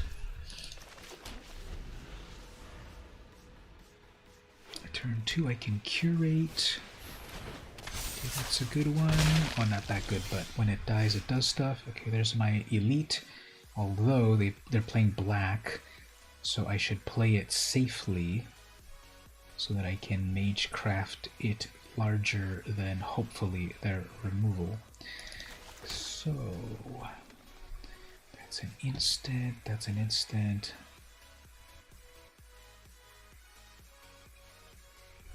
Next turn I could do 2 things.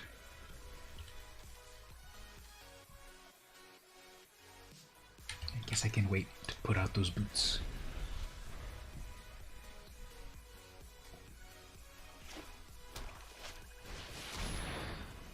Okay, so they're going for the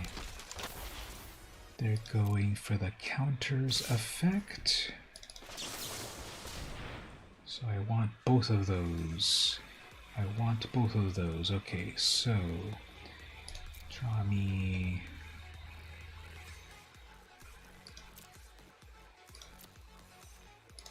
one. Okay.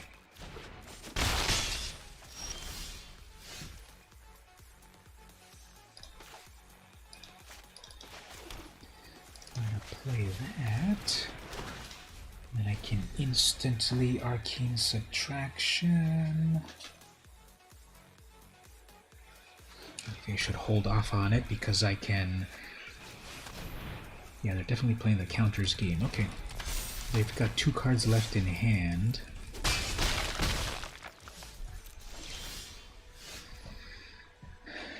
Let's bring this one out. Hopefully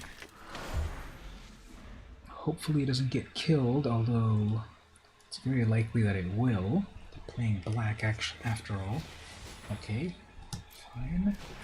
We could attack with that squad. Actually, please attack with your squad. They have 1 card left in hand.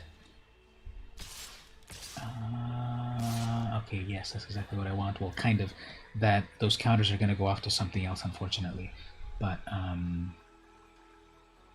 or will they? If I minus them, the counters become nullified. Oh, they have their own instant. Possibly it's pausing. Oh no, they could exile their own thing. No, from the graveyard. Okay, so they are going to target your gains indestructible. Fine.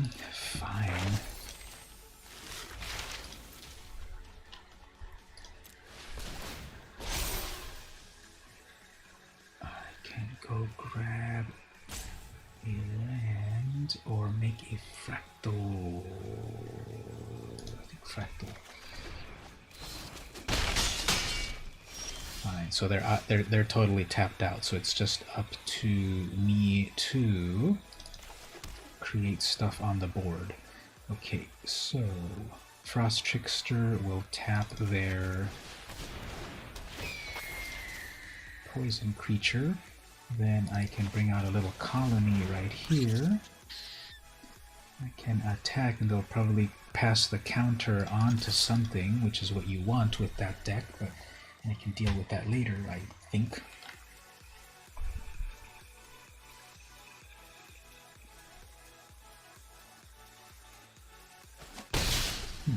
Okay. So now they're just top decking, hopefully nothing amazing.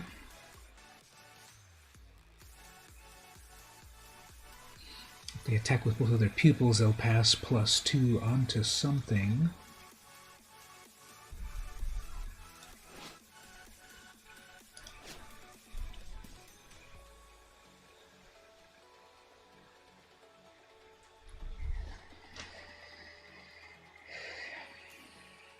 I can make a 3/3 out of my fractal summoning, but instead they pass with 1 card in hand. Okay, so let's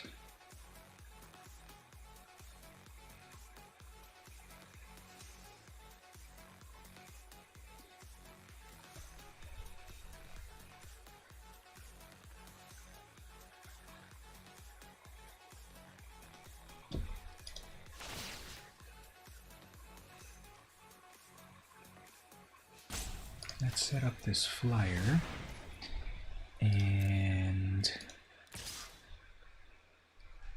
this will be -2. That's 3 in total. I do have 3 mana in total. Okay, so let's do a little attacking with that. Draw a card off of that. I guess I don't actually need that impulse. Fine. Then I can bury in books. Fine. What would be great if they... Okay, they're going to do it that way. Fine. Let's bury that. Magecraft that. Block both of these. Pass those counters wherever you want.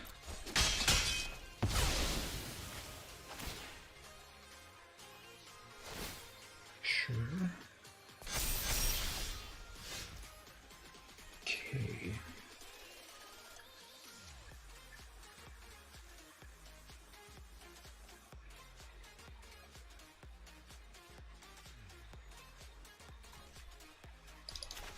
Let's draw some cards, do a little Magecraft. Didn't get any lands. Okay. Just kind of go. That's 7 in the air, so they might feel like they need blockers if they don't want to race. That'll be lethal if they can't get rid of my flyers. I guess that aerialist. That Needle Thorn Drake can be a good defense with Death Touch.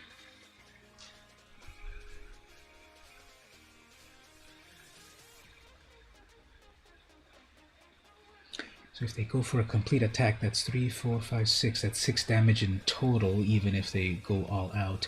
I probably should then block with my squirrel. Uh-oh. Fine, they did something. What is that? Choose one. Choose an online card name. Opponent cannot cast. Choose target non-land permanent until your next turn. It cannot attack or block, and its activated release cannot be activated. Fine. Okay. So they tapped that down. That's fine. Cannot attack or block. Okay. Just until one turn. Fine. Let's pass my flying ability over here. Let's create a blocker here. 3, 4, 5, 6. That's 6 in total.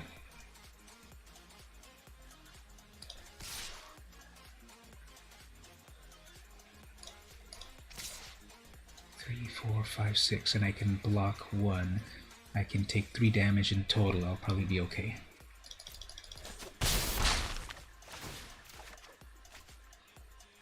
Snow is very good, but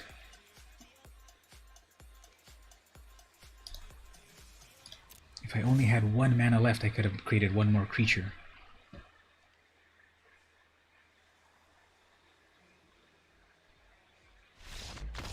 Yes!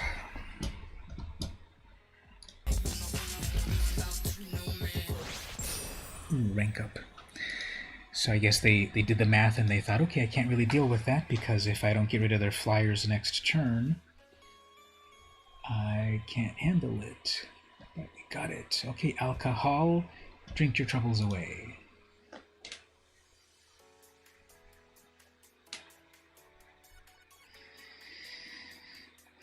Alright, Quandrix. Quandrix getting it done. Simic Who. It's Quandrix up in here. So that so far is 250 gems plus 2 packs. Keep going. Bring up another... Oh, I have another snack that I'll get in a moment. Bring up another question. There's one of these that could be very deep. It could be very deep or very fun. Let's maybe pick the... Let's pick the fun. Let's steer towards the fun answer for this one. I'll just do this first. Okay, do we need that creature? I have 4 lands in total. Yeah, let's grab the creature. Alright, so here's the question. Again, it could be serious or fun, but let's try to do a fun one. A fun answer. You wish you could stop X from happening.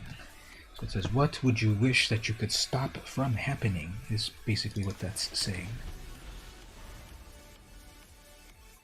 Frost Trickster can block their Sage.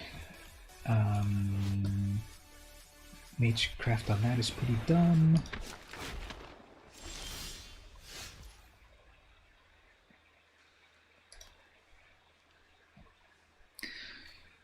Okay. Don't quite need to cultivate yet, but let's tap out that creature for a moment. Whenever you use Magecraft, target creature you control has base power of 2. Okay, so you Magecraft it and it'll become a 2/2. That's a first strike, very good. What do I want to do here?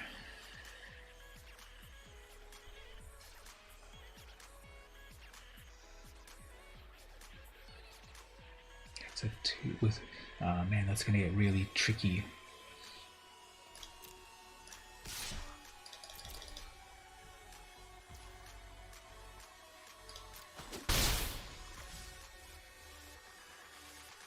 Guess we'll bring out a blocker. Gain some life. They'll probably magecraft with some very good red. What? Has a cool animation. Target creature blocks if able. Okay. So I have to block with my 3/2. That's not so bad. And they go expand. We still have 3 mana off of that. Fine. Yeah, waste it. Come on, use it, use it, use it. Fine. That was kind of a waste there because it's a 6/4 first strike. And I have to block one. Like, wow, this is like, who cares? This is completely who cares. I think they wasted so much off of that. If I had multiple creatures to block, they might have more than one in hand. But anyway, let's see how this works. Return target permanent to its owner's hand. And then return my own permanent to my hand. Sure. That's already getting kind of big, so let's get rid of that, and it's going to lose all of its counters.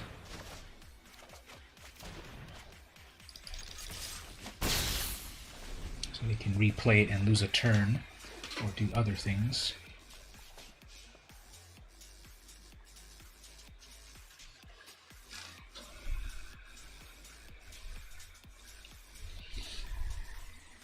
These little flyers are definitely doing their thing. The Boletariat is the opponent's name. Okay, I guess they're just gonna +4 it.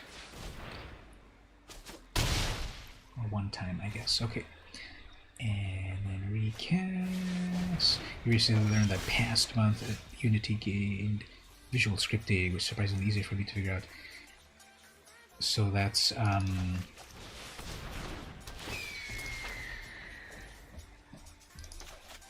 so that means it's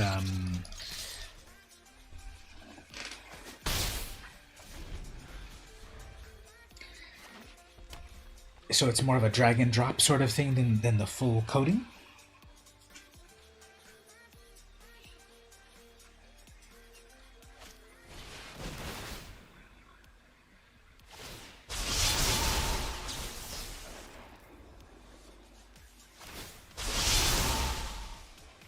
Sure.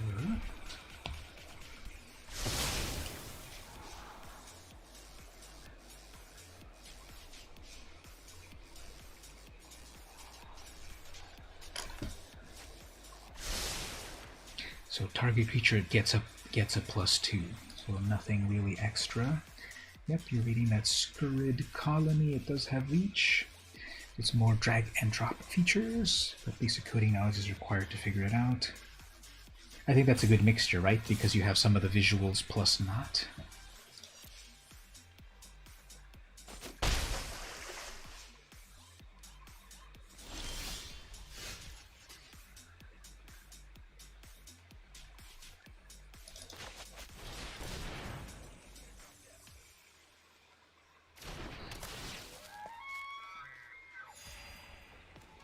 We can instantly curate, but I guess it's okay to do it now since I don't have Magecraft. Creatures. Do I want both of those lands? I think I want to get rid of one land and then draw the one land. Then go in with attacks.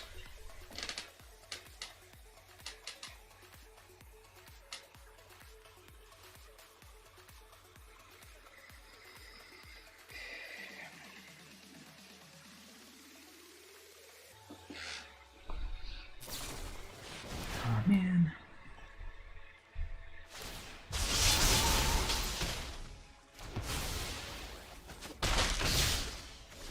Still down to 10 life, however. So what's the worst they can do here? 2 mana. It's a 1/5 reach. Okay, that taps them out a little bit.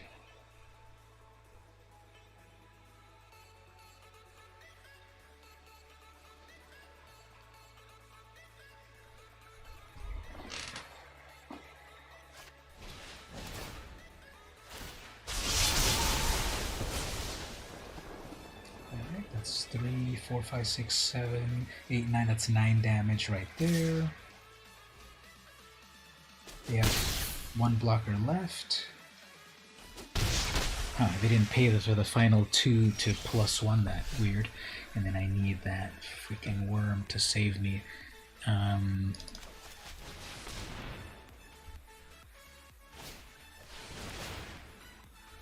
Well, it's their final counterspell. And is this survivable?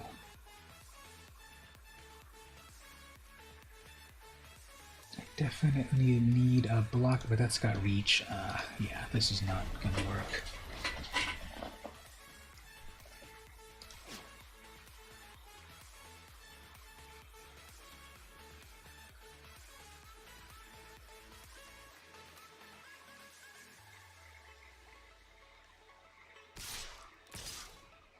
Alright, so clearly they have...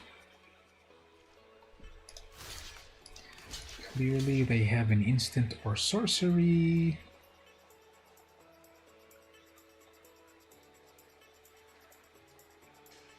They could be bluffing. They're going to have an instant or sorcery. They've had plenty so far. If they have 1 instant or sorcery, Magecraft will trade me with that. I'm going to lose all my creatures. 3, 4, 5, 6. If I get my 7th mana, 3, 4, 5, 6. If I get my 7th mana, oh, wait a minute, 3, 4, 5, 6. I don't even have enough. I'm dead. This is not gonna work. I'll just block everything. If they have that 1 final instant, then I'm quitting. 1 final instant. Okay, there we go.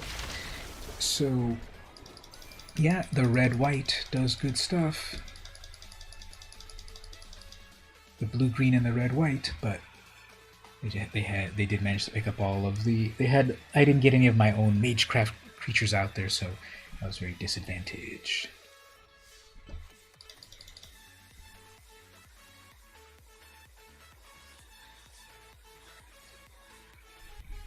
Actually, I said I was going to do the snack chat. Let's. It's about to be 2 hours, so let me do one quick pause.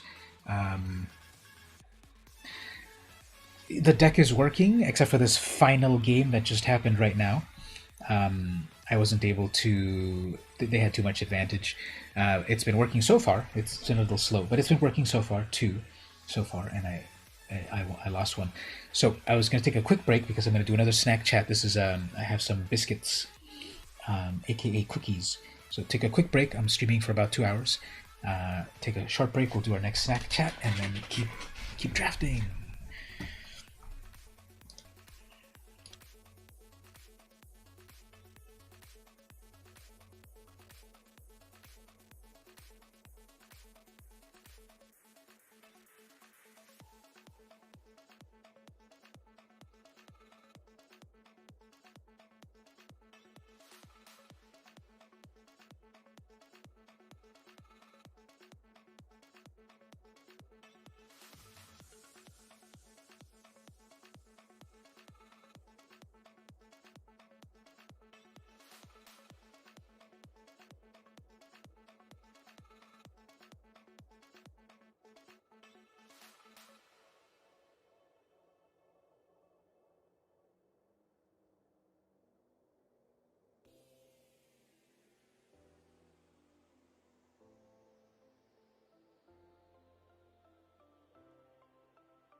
Alright, we're back. So I have this snack. I picked up the Old Mill mini peanut cookies, aka biscuits. And thank you. So these are from Holland, as you can see here in various languages. Oud Hollandish Pinda cookies, or mini peanut cookies, or petit biscuit au cacahuates. And on the back it says artisan style peanut cookies from the Netherlands. So we're going to open up right here. I'm going to do it on the card cam. I don't have a cracker pack this week. And we can borrow the card cam while I open this. It'll be a cracker cookie.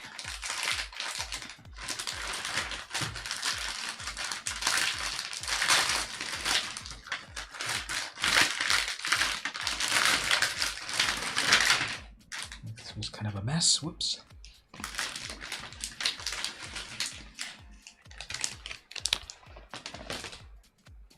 So here they are. Here they have they have these whole peanuts, just really covering the surface of each biscuit, and definitely smell peanutty.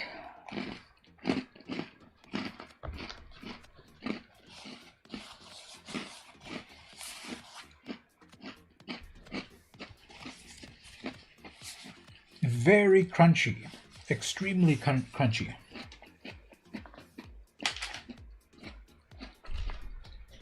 The crunch level is over 9,000.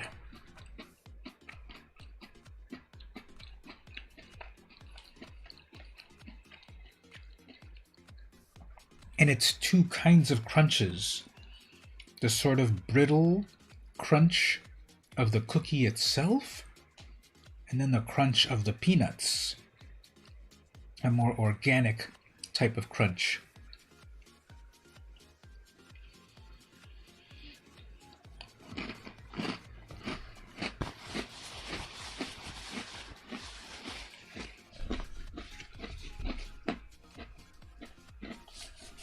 Very enjoyable.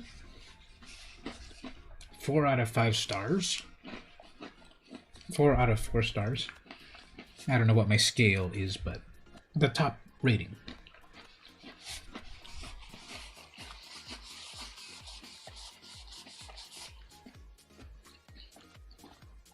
Tastes like a very natural peanut flavor, roasted.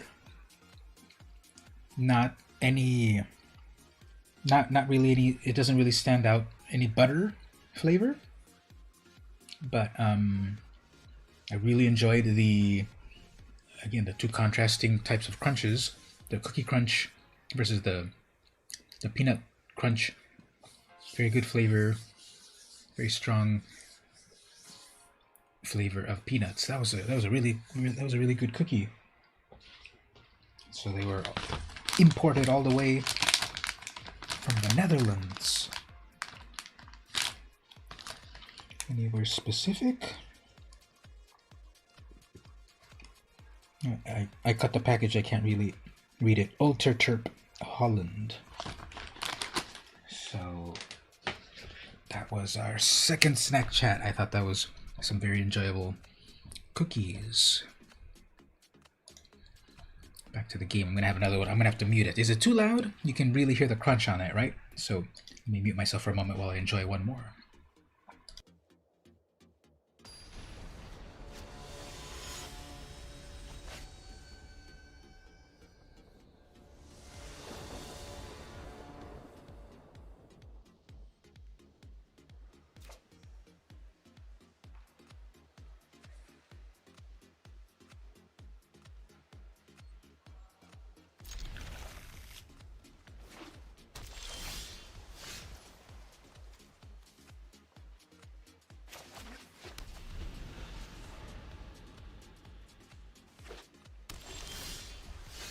You're allergic? Well, that's unfortunate. Have you always experienced that, or was that a later onset thing? Okay.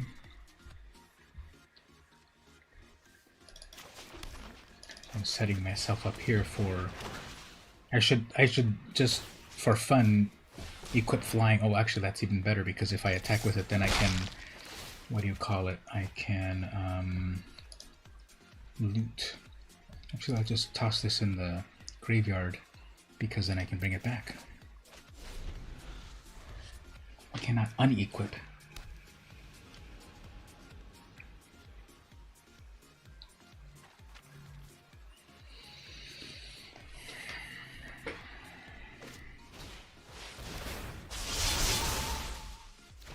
Okay, I guess I can attack. Very impressive. Okay, so let's bring out this 4/4.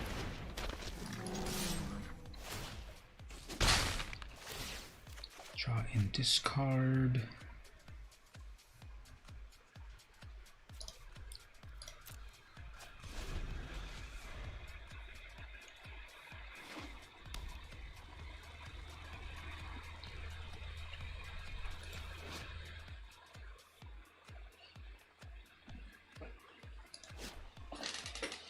So what was this thing they cast? Teachings of the Archaics.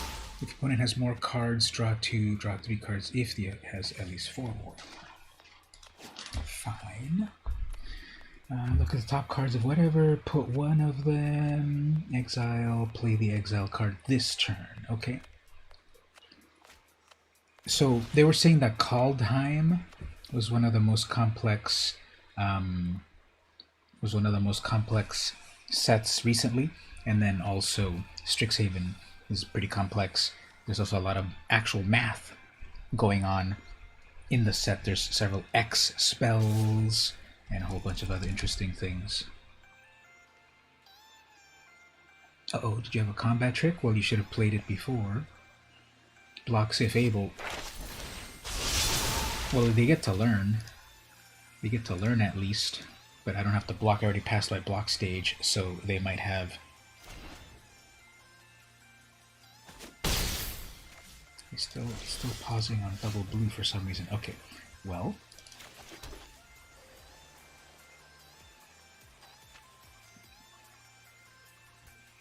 Let's draw some cards.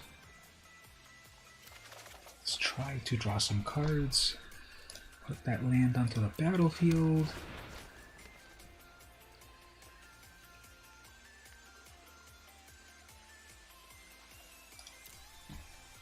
Guess what I'll do here is an attack and then hold down a blocker.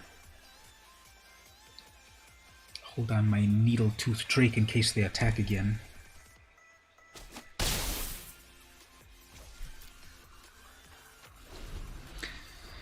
So here's yet another person that put out a relatively early creature and it's been doing its thing.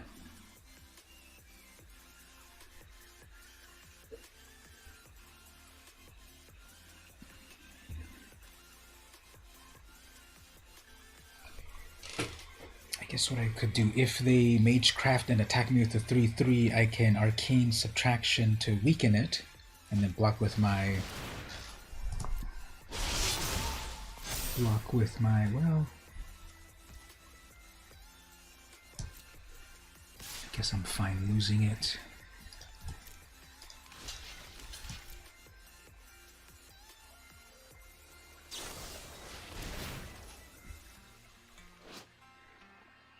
Gets +3 gains first strike. Create a treasure token. Wow. Okay. Well, even if I weaken that down, gets a +2 and first strike. Okay, well, fine. I guess I'll just lose it. It's a lot of effort.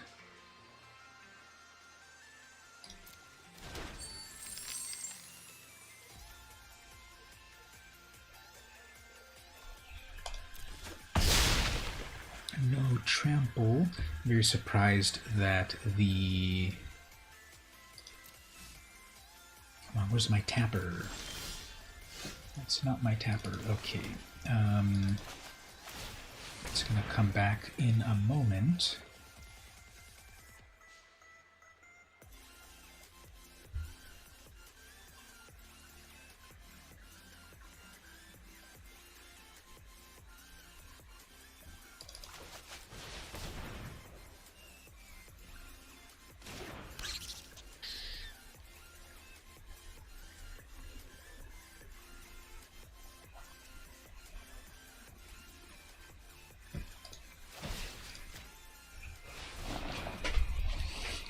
So I'll have a blocker.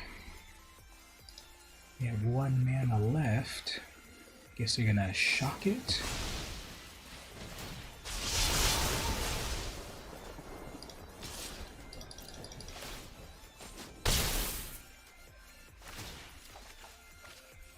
Okay, I need that Frosty.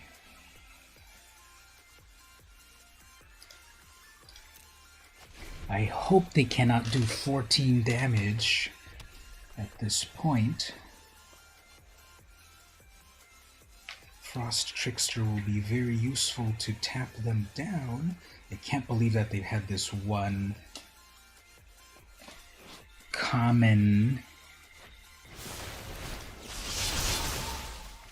They've had this one common and then proliferate. Okay.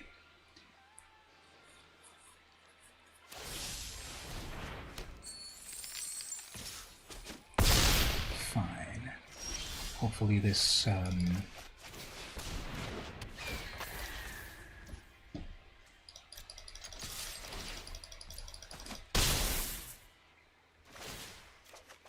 hopefully this slows them down enough. That is lethal.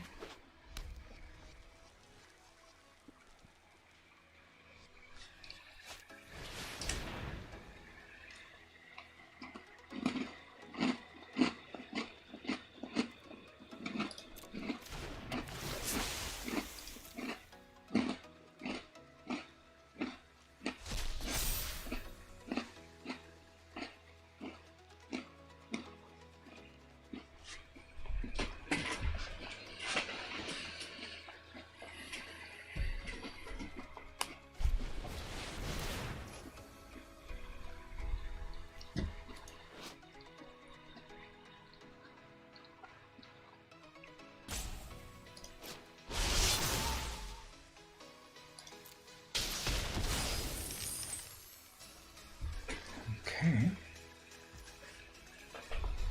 I think we're still okay because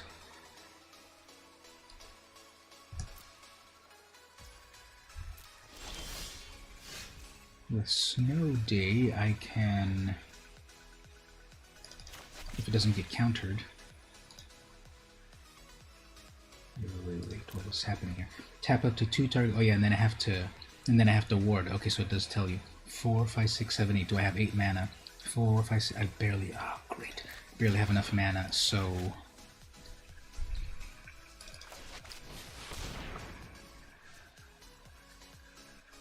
the ward isn't going to work. Yes. Resolve it.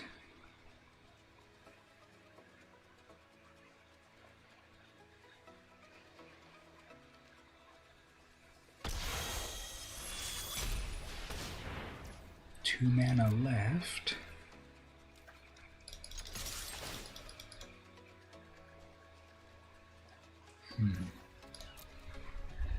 It's kind of be weird what I draw here because I'm gonna have to discard something. That land would be useful to finally play that worm, but then the Snow Day will be helpful to tap things, but then the Arcane Substitution is going to be helpful to... we'll have removal in a clear path, so fine, gotta get rid of that worm one more time. Keep open the Arcane Subtraction. This is their final two damage. Strategic planning, fine.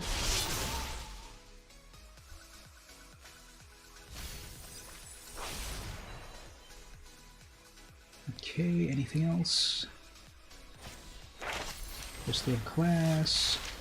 Whenever a creature enters the battlefield, put a against haste. Great. Well, I guess this was going to...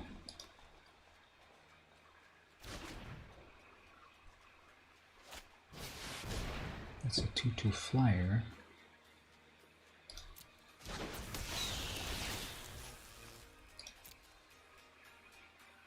Three in the air with haste.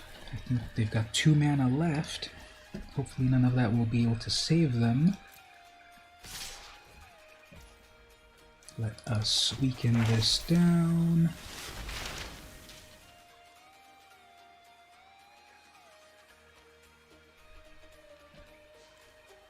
Don't really... Well, I can gain 2 life off of that. I guess no blocks here. Well, I guess you're gonna have the final damage. 3, 4, 5, 6, 7, 8. 3 damage, 2 mana.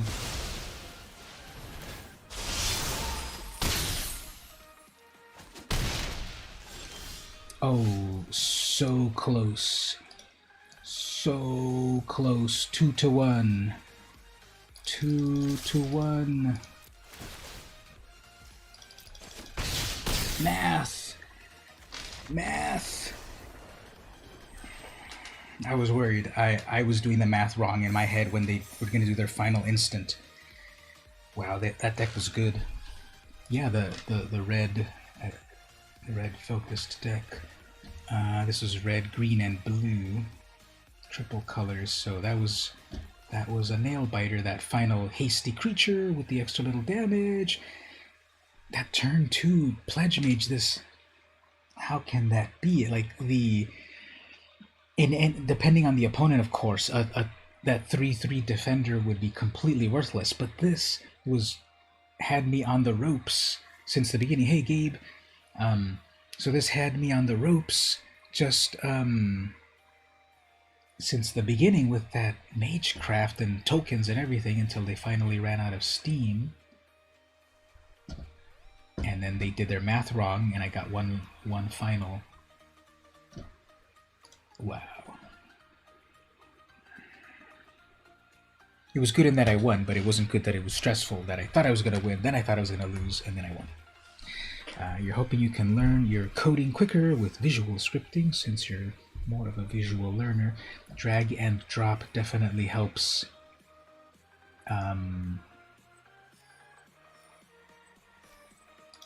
To get that working. So Gabe, we had snack chat earlier today. I already took it away, but I had tasted a coffee Coca-Cola from Mexico that my mom gave me. It was very good. It had a good coffee flavor, and it had a good coffee flavor and a good Coke flavor, so that was enjoyable.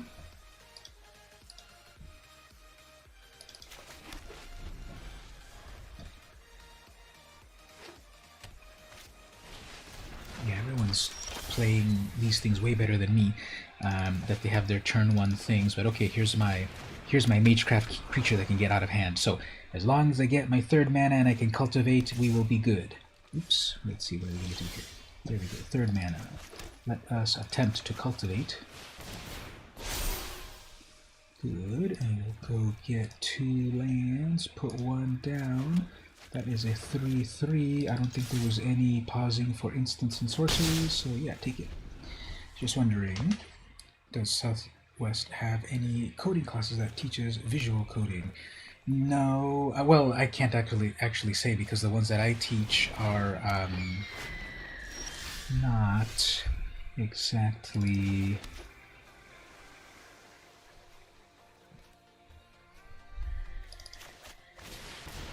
The ones I teach are, I don't use the visual coding in there, but I don't doubt that there are other instructors in other classes that might.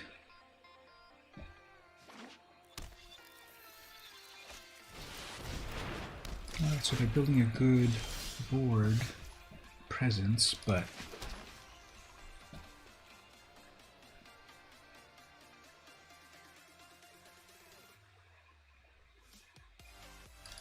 Let's mage craft these two. See if you want to block.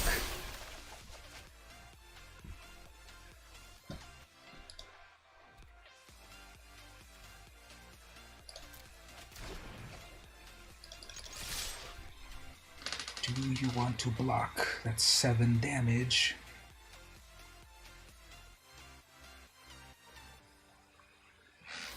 Alright, good.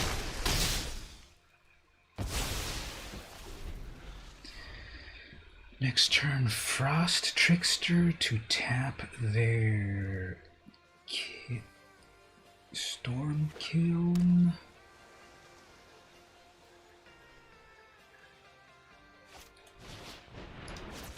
That's a hasty 1/1. Reflective Golem, fine. Team Pennant, fine. A lot of good stuff. Let's tap down a scary thing like that. Let's minus that. Grab a Fractal Summoning, play that. Attack with that. Hall Monitor for the... They didn't tap with the Hall Monitor. Did that need a cost? Yeah, that was a cost. Okay. So that's a 4/2 tapped out.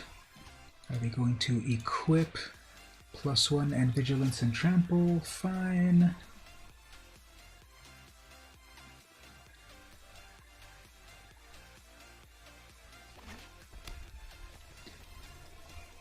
One final card.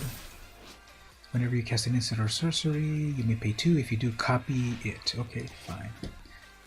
I'm at 20. I'm at 20 damage. I mean, I'm at 20 life. Alright, so we'll just set up some flyers. Have to block.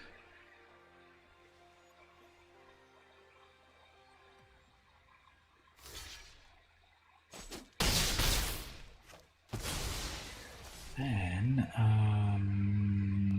guess we can make a death touch. Like we can do a death touch creature and a creature that has reach.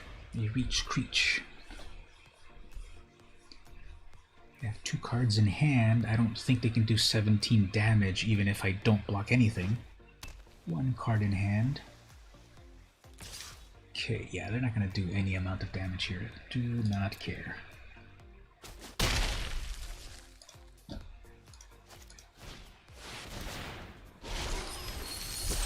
Fine. I have exactly 5, 6, 7, 8. I have exactly 8 damage in the air. You tried to cook coffee the other day. Oh, tell me about that, because I didn't know if they were out in the US yet, because this one that I got was from my parents when they went to Mexico.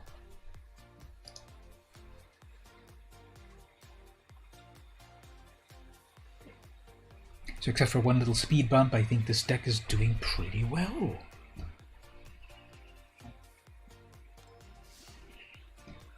Four wins so far. That'll be 1,400 gems plus 3 packs. Only 1 loss so far. Let's keep going. So the other snack chat that I did were these cookies.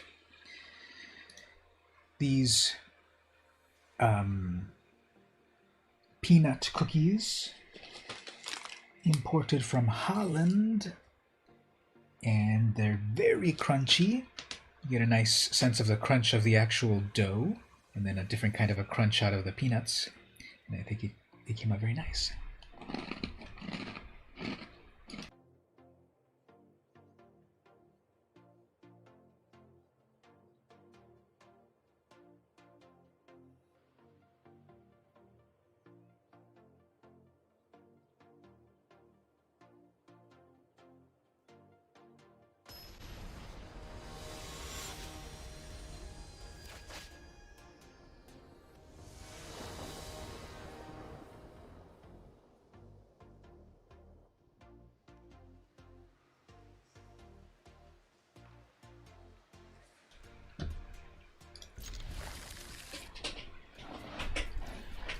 Death biscuits.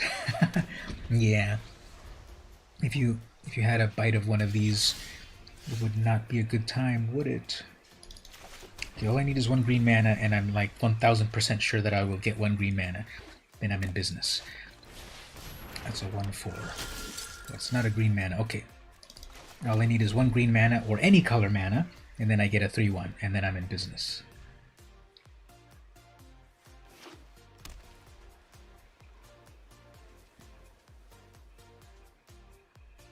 Never seen this one, so it's simply a 1/4 for 2.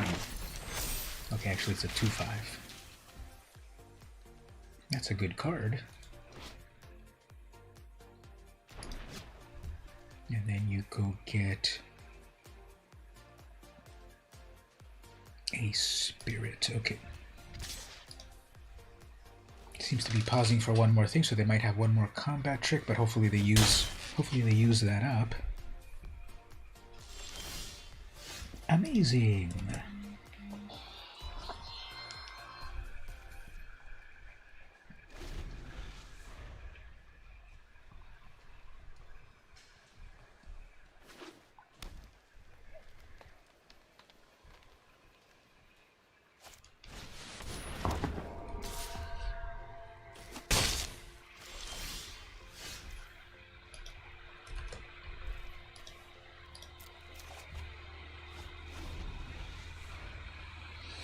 Okay, when I eventually get my green mana, I think the best thing to do, I guess Eureka Moment, because that'll draw, I can ramp.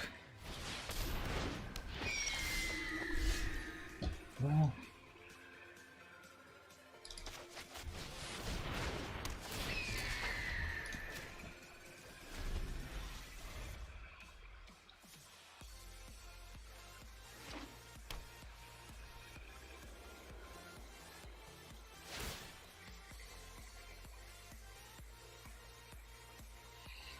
sure.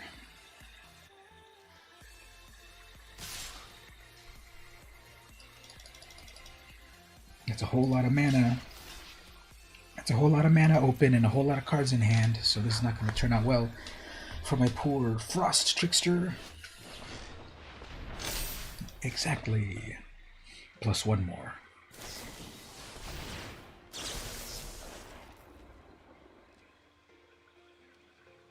At least they're only down to 2 cards in hand.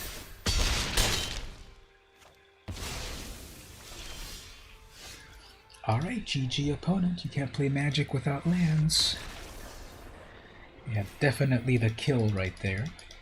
And had completely fallen behind and completely improbable land draws. So let's move on. It's interesting, and it's kind of obvious to say the victories are always so hard fought and the losses are so easily dropped into your lap, wouldn't you say? Is that too philosophical, or is that obvious? Because I don't know if that is actually very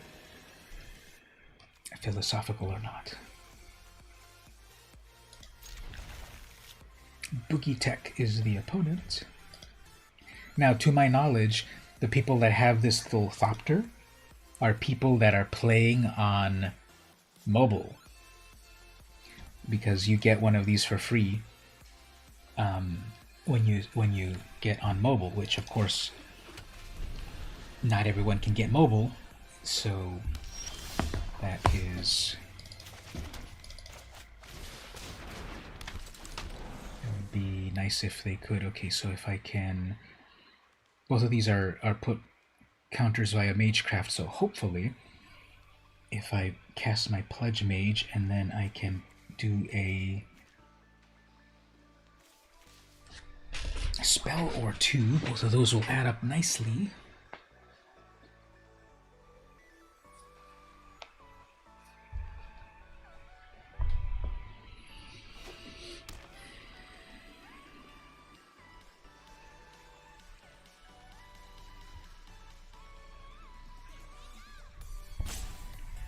One of the modos is on the list, but not mine, so I have not been able to play it. But let me see, in the off chance that it let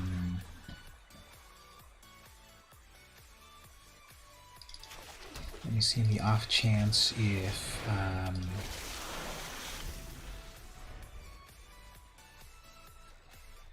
let me see if it's available. I've been checking a few times, but mine was not quite on the spec list. Opt. Let's see. Does anything show up for Magic on my end? Magic Puzzle Quest. Magic Card Scanner. No. Plus a Defender Wall.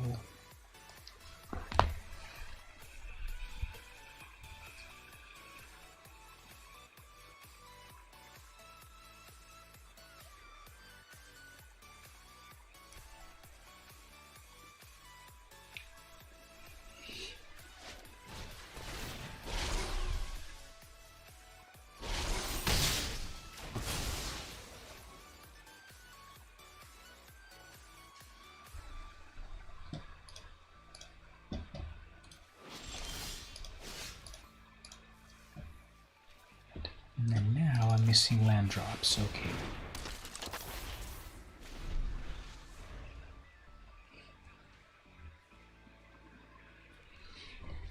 Alright, let's see about another question of the day.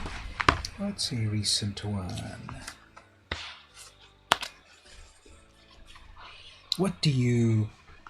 This one's kind of interesting. What do you want to say when someone asks you, what do you do? It's kind of weird, because normally someone's simply going to ask, what do you do? And then you answer it. But then this is, what do you want to say when someone asks you that?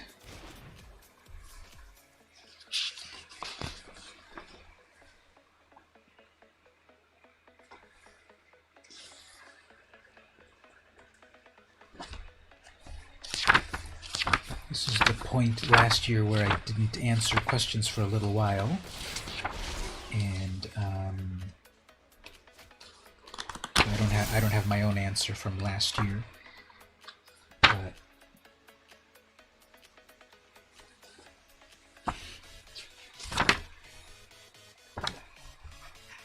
kind of, for me, it's just the obvious answer.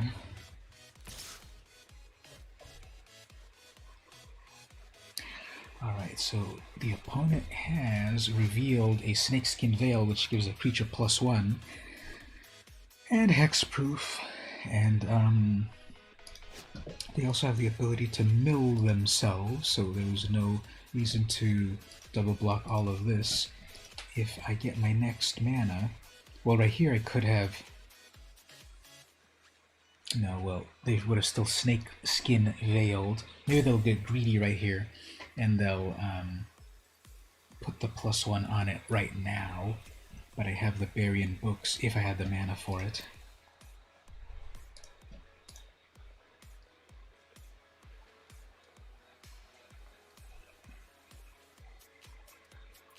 Yeah, I think hopefully they get greedy for it. Not yet, okay.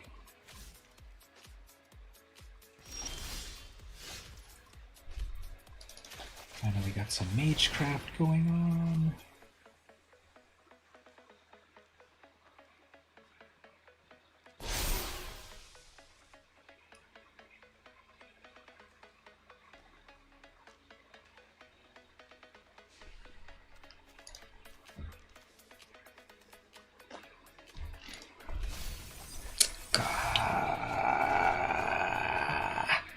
I didn't select that right. It doesn't even ask you to confirm, and I put both of them in the... And then the opponent is so slow. Okay, this is the stuff that gets me over the edge, so let's try to change the mindset.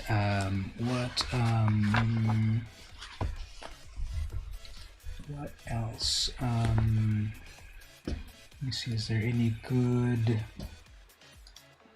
What's the latest news over?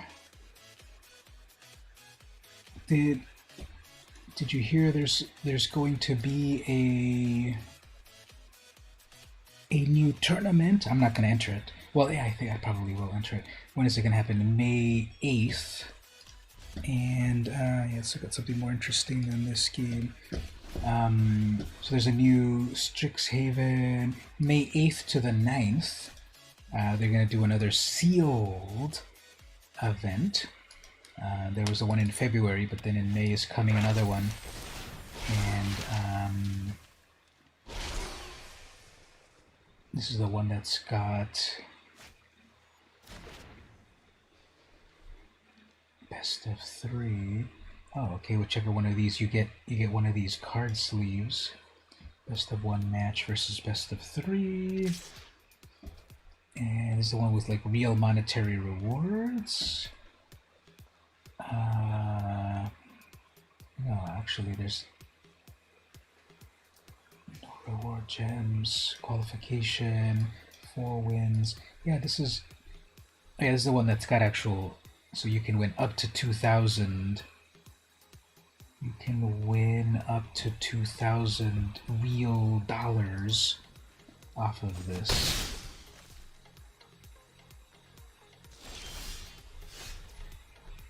So this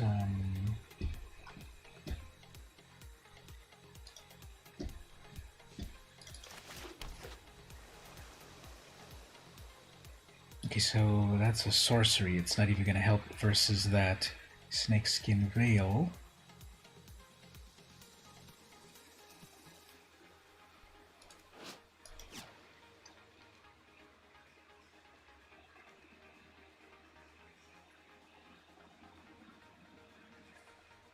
I guess I might as well force them to use it.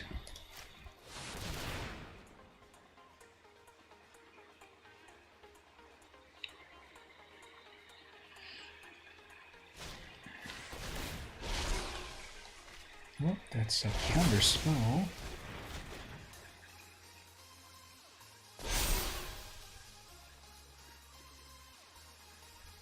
Still get that at least.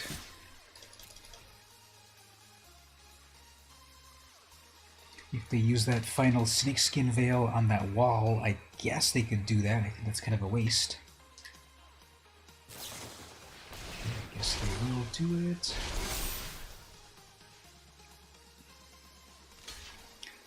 Used it up, so then I could use the bury in books eventually when it's my turn 10 years from now.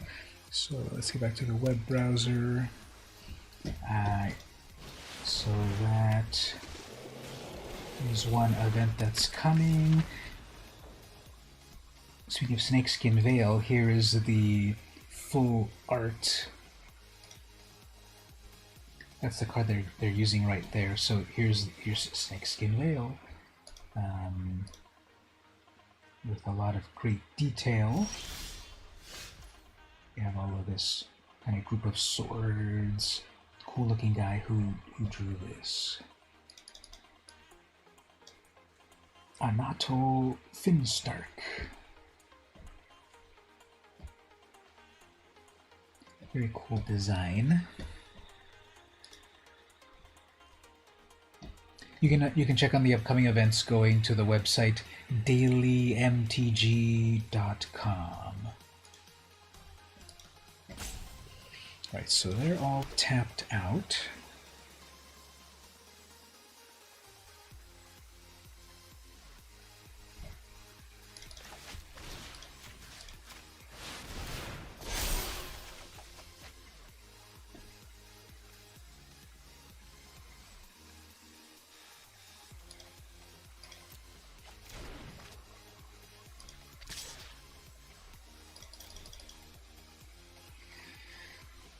So I'm going to tap down a couple of good creatures. I can have a bury in books. Well, actually, if I bring out the Master Symmetrist, that would cause some unblockability. So that would be 1, 2, 3, 4, 5, 6. If I have 6 mana, if I have 1 more mana, okay, well, that's going to put a damper on things. We have 1 land card.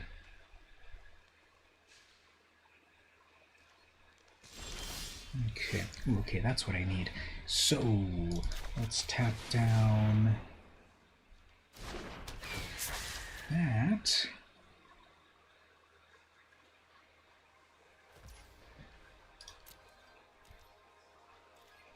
Go in with some attacks.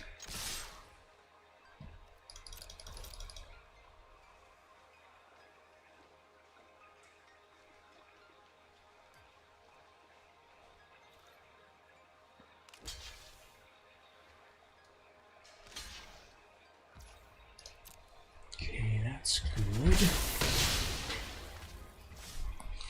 Alright, so they can attack with a 3/5 unblockable. That Quandrix Apprentice has been vexing me this whole time, but I guess it doesn't quite matter. We have 2 cards left in hand. They're choosing to look at something to make it unblockable, possibly. I can toss it back to their hand. Magecraft my Pledge Mage.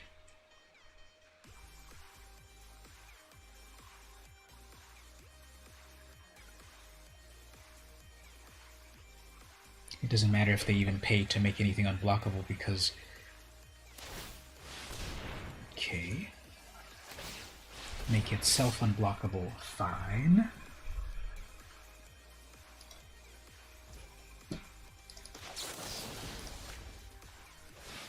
If you want to, you can cast that again. Next, let's bring out this and this. Go for a bunch of attacks.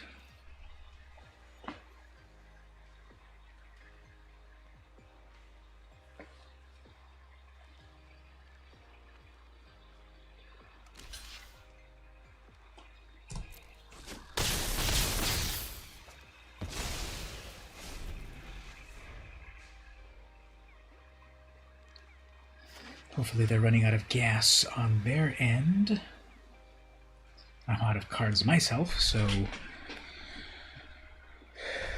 let's see how this goes.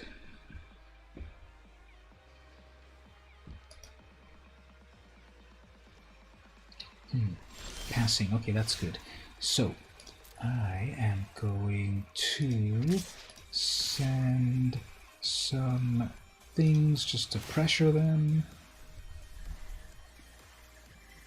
It's pausing, so they must have something. Yeah, they're looking at their own hand. They might have another one of these snakeskin veils. Maybe if they have a bounce back, they bounce back my Trickster, I would love that, actually. I don't have 8 lands yet, so this is not unblockable yet. This is never really paying off that this ever becomes unblockable. Fine, yep, let that go through. Oh, make it into a 4/4. Amazing, okay. They always have what they need.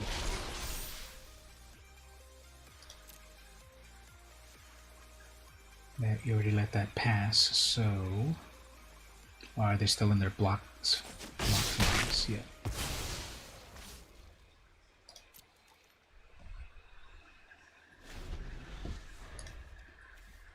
So did they shuffle?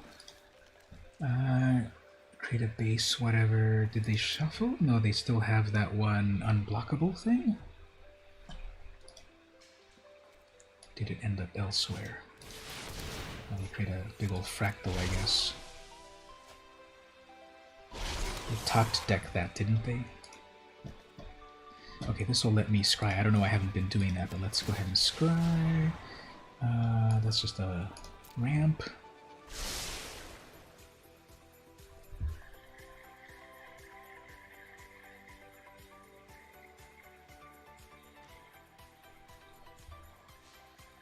That does have reach.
Alright, let's move on to the next one. The deck just ran out of gas, and they top decked some good stuff, and I got junk, so let's move on. Plus the opponent was playing way too slow. So let's see if we can get one more win out of... Oh, I guess that's the third one. Okay, let's claim some cool prizes. 1,400 gems and 3 whole boosters. So let's go see what those boosters are. Actually, I had 1 booster from earlier in the day. We got 4 whole boosters to open, so let's see.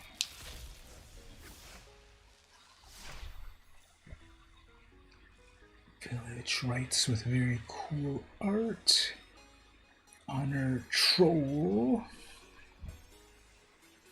I really like the art of this Spectacle Mage. I think it's some really cool art. Bird Shaman. Pestilent Cauldron. It's an artifact. Discard, tap and discard. Create a pest. Or 1 and tap. Each opponent mills cards equal to the amount of life you gained this turn. And 4 and tap. Exile 4 target cards from a single graveyard. Draw a card. Okay.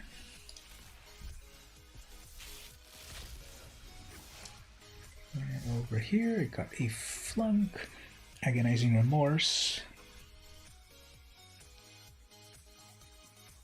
and Reject. So there's Flunk and Reject. That's pretty funny. Which art do you all like better? Flunk with this epic purple magic engulfing the opponent,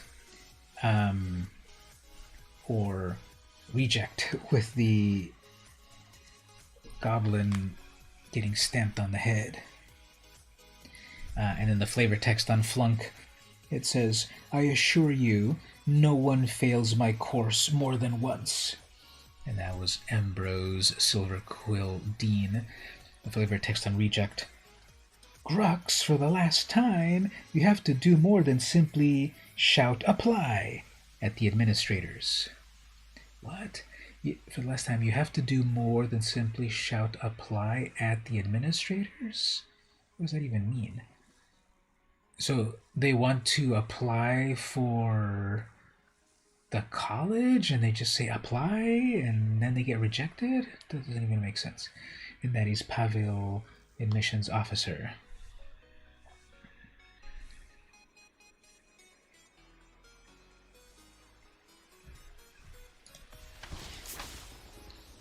Speaking of green and blue, we have Jadzi, Oracle of Arcavios. Legendary, discard a card. Return this back to your hand. Magecraft. Whenever you cast or copy an instant or sorcery spell, reveal the top card of your library. If it's a non-land, you may cast it by paying 1 rather than paying its mana cost. If it's a land, put it into the battlefield. That can be pretty epic, especially in a blue deck and such. Journey to the Oracle, 4 mana sorcery. You may put any number of land cards from your hand onto the battlefield. Then if you control 8 or more lands, you may discard a card. So, because when you do the draft, you have to remember to manually press add to my collection, the deck didn't get stored. But I think it did get stored. If I was going to build that deck, I already forgot everything in it. But if I was, I believe my stats tracker over here, I believe that should have tracked that deck, and then we might be able to rebuild it. Let's check. So this is a limited event, and this was right now, right? 424, yeah, this is the one. So this is the deck that I just played a moment ago. It had 57% win rate. So the deck is there, so I'll copy it back into Arena in just a moment. Oh, this tracks everything, even like the pick order. Wow, the pick order of every draft. So you can really obsess how badly the deck came together, maybe. But yeah, I'll import it. Oops, I'll import it back into Arena. One moment. Okay, got the wild card. a selfless glyph weaver. I like the art. I like the art on both of these sides. Selfless glyph weaver. Exile this.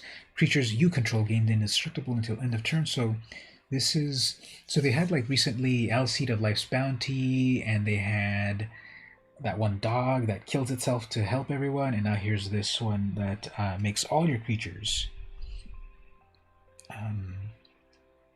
indestructible. Or Deadly Vanity, 8 mana, choose a creature or planeswalker, then destroy all other creatures and planeswalkers. So select your creature and then do a Wrath of God and everything else is gone.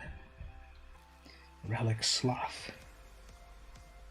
I was more meaning constructing a blue-green deck with the new stuff based on the Magecraft.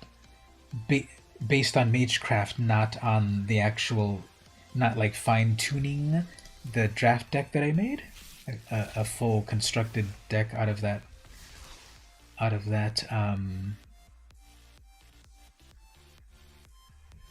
those draft pools. Ooh, mythic rare, very good. Alright, I think those packs were very good. How many wins was that anyway? Was that 4 or 5 wins? I forgot already, but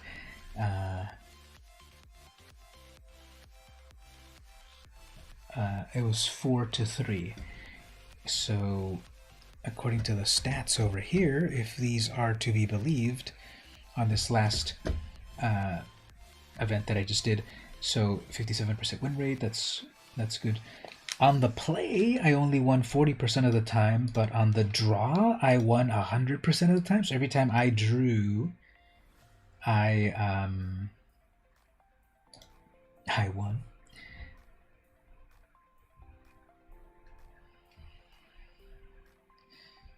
Well, there, yeah, it keeps track of everything. So that was a 19-minute long game. No wonder I was getting agitated with that opponent. Look at this. This is a 5-minute long game. 9 minutes, 9 minutes, 12 minutes, 5 minutes, 3 minutes, and then 19 minutes versus that opponent.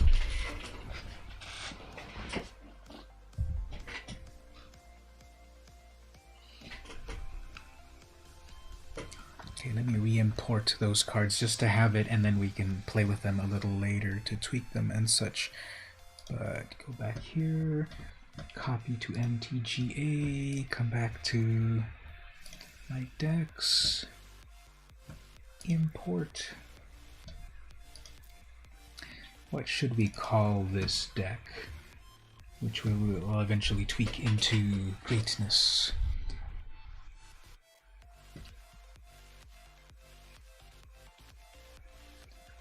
Maybe just... So what's the name of this? Not Quandrix. Green-blue is Quandrix, right?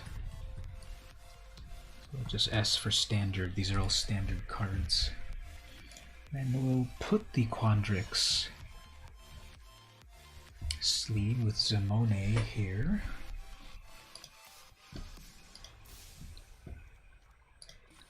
Is imported as limited. Nope, let's make it a full traditional standard. I think that's a little bug in the animation, isn't it? It kind of animates in a weird way into the box.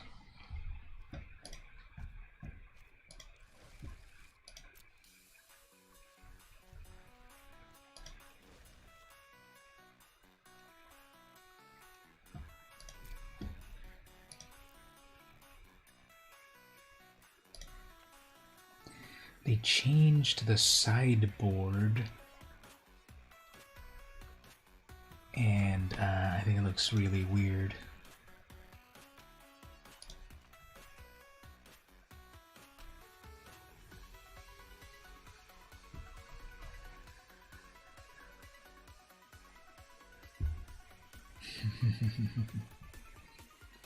I think those mages are actually in the green-black colors. These are more like the brainy kids, and the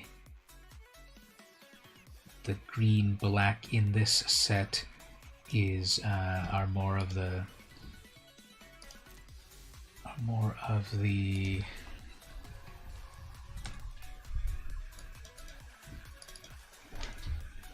that design.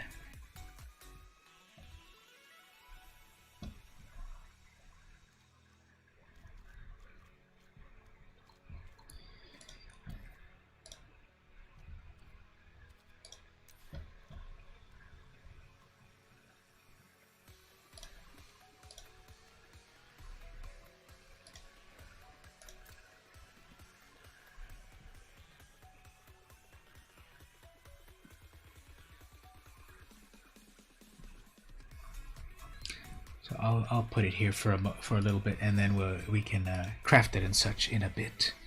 But so I just got to my 3rd hour of streaming. I want to play. I don't know if I've shown you all this brand new Professor Onyx deck. It's the latest video on my YouTube, but it's mono black. We have no creatures in the deck.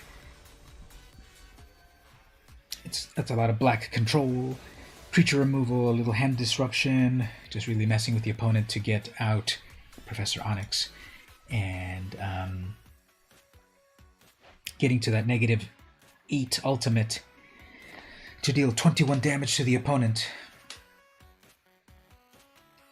So for example, this opening hand got some ramp, creature removal. I have a tutor, creature and planeswalker removal, card draw plus hand disruption.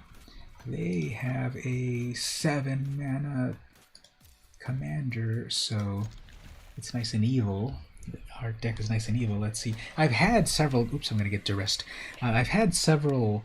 Had several times that the opponent conceded with them having lots of life, relatively good cards in hand, but I just already had looped in here that I've got my 3 Liliana Planeswalkers, all this removal that they kept experiencing, like none of their creatures would stick, and their hand was empty, and like so many things. So let's see what we can do with this opponent. So it's green and black. What does this do? When a non-token creature an opponent controls, exile it. When you do, you may pay 2. Okay, so if my creatures die, I have no creatures in this deck. When my creatures die, they can pay 2 and they can create pests, which are 1/1 creatures. So that is, who cares? So Farika's Libation, 5, 6, 7, 1, 2, 3, 4. They're getting closer. They're learning. Learning won't do any. Well, they can. Learning will. In Brawl or Commander, learning does nothing because there's no sideboards. Actually, you can discard one of your cards to draw another card. That's the other aspect of learn. Let's see what they choose to do here. So as for myself, when it's my turn, I am going to destroy that, probably. I don't have any creature side. I guess I don't really need to worry. And then I'm going to easily get to my other removals. So yeah, let's show them what they're in for with this deck.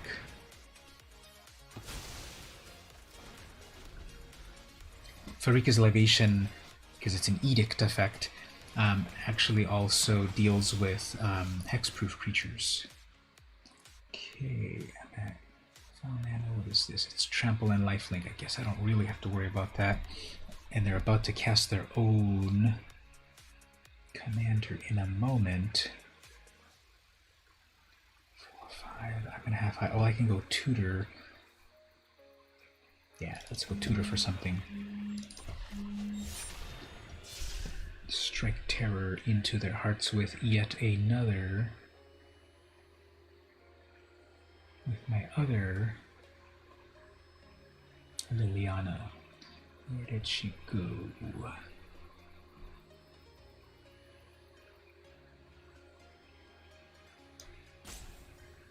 Oh, yeah, there she is. Okay, so 1, 2, 3, 4, 5, 6, 7. Okay, they're gonna play their commander. They're at 7. Hold on, not yet. Fine. I guess what I should have done there is to I guess I should have gotten my oh, that will do it. That will not perfectly, but that'll do something. Get some milk. Okay, we will be here. Let's do this.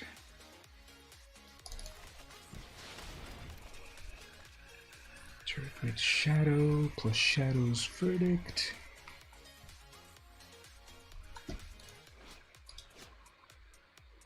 I should have gotten the. Yeah, I was trying to show off with my Planeswalker. I should have gotten my Snow. I guess this will still work. I'll remove their commander and weaken them down pretty well.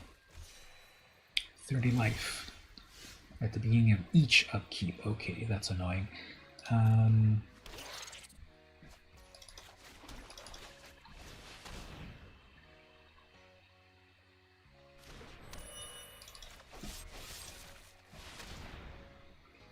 Cool commander. You can cast it again if you want.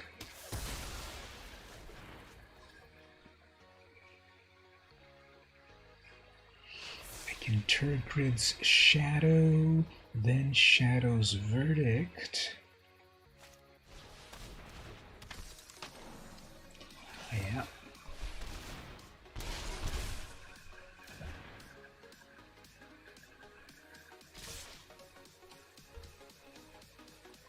Alright, getting pretty close. So we should be able to wipe a few things here. 1, 2, 3, 4. That's 4 in total. If that... Yeah, let's just be safe and wipe. No, that's 5 mana in total. Okay, so I've got to just luck out that I have 1 life left. Nope, I'm about to die because they're gonna Magecraft, and then that does the final damage, right? Oh no, wait, yeah, it's just gain life. Okay, that'll work, no problem. Okay, 1 life left. Here's how we pull it all together.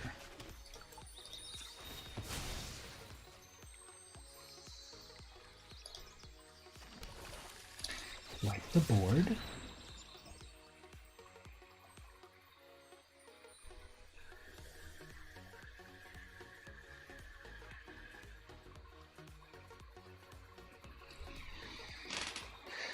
We wipe the board, and the opponent lets go of their hold priority. They have nothing to do. Let's see if we can. This will be the best comeback from the brink ever, maybe.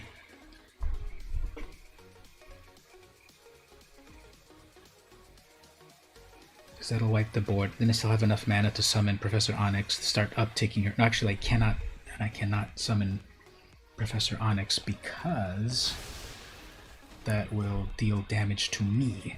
So let's bring this one instead. No creatures to return, but I have removal. Perhaps if I...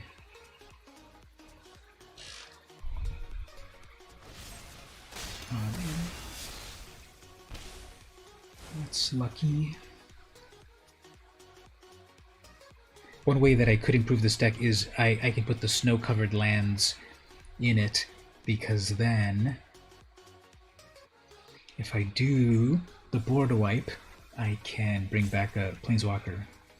There's 3 of them. There's no creatures plus the Planeswalkers.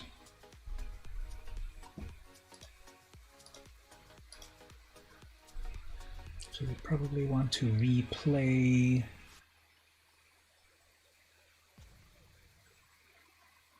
We probably want to play that...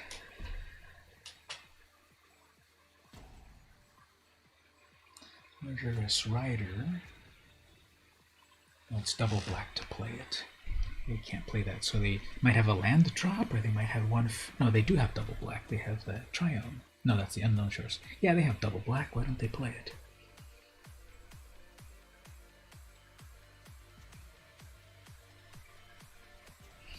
Anyway, what I need to do is, if they play their creature, I'll play Professor Onyx, minus Professor Onyx, kill their creature, play the golden egg, draw a card, crack the golden egg to gain a little life.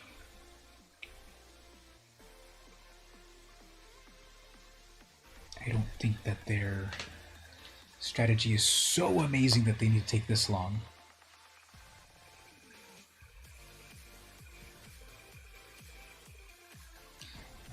2, 3, 4, 5, 6, 7 cards in total. They need 9. Okay, so they passed. Alright, let's give this a shot. Do I have enough? 8, 9, 10, 11. I have 11. So, should be able to play Professor Onyx. Draw a card off of that. Sacrifice this, gain a life. Plus... draw. Do I need to Tormod's Crypt their graveyard? Do I need to Tormod's Crypt their graveyard? I don't think so. There we go. Never thought I'd miss the library.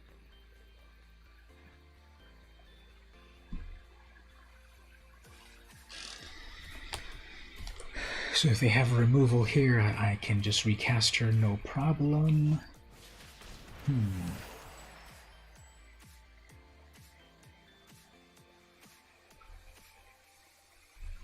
Foreboding Fruit will deal 2 damage to me, but I'll gain life off of Professor Onyx. So this might be tricky. Plus I'll adamant it and gain more life, so this will be tricky.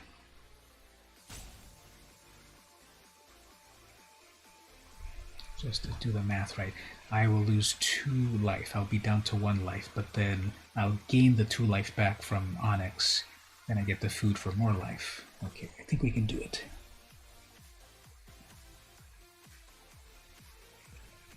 Cosmic Kaiju is the opponent.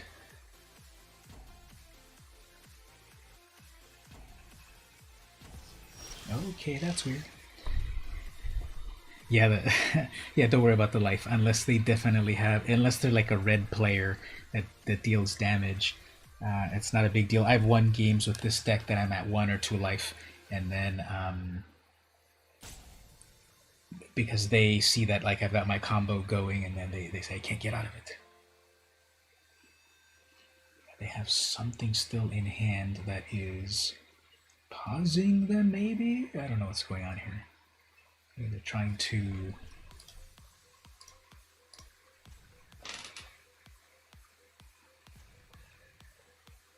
psychologically get me or something. But they're gonna run out of all of their response times. Yeah, like what? I have no idea what happened there. I'm gonna say it must have been their internet connection. Like there's no way that they felt threatened by what I had. I had 3 life, 2 cards in hand. I don't think they... I don't know. I'm going to say that was an internet connection. Yeah. Here's the new... I got these 3 all at the same time, so with the same gold purchase. So there's that one. There's Will trying to calculate like what is going on here. And then there's Rowan that she's like so happy to win. So got those. And then the original ones that I had was like the very, very happy angel. That was really fun. And then there's like the Are You Kidding Me? Valkyrie.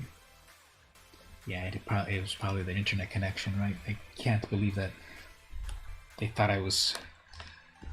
I don't know. I could have probably still won, but we'll say it's internet connection.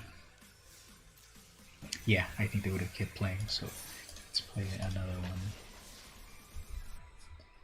So let's add yet another win for that deck. I think this deck has gotten a pretty good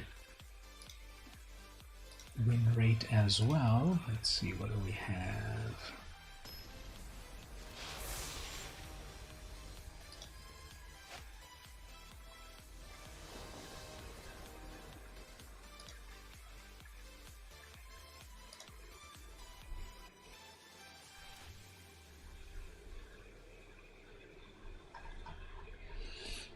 Blex, Vexing Pest. So either they can play a 3 mana 3/2,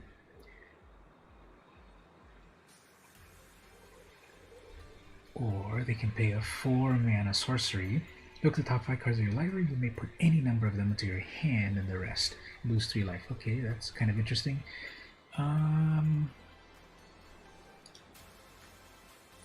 Let's draw a card, destroy everything. Tutor. Okay.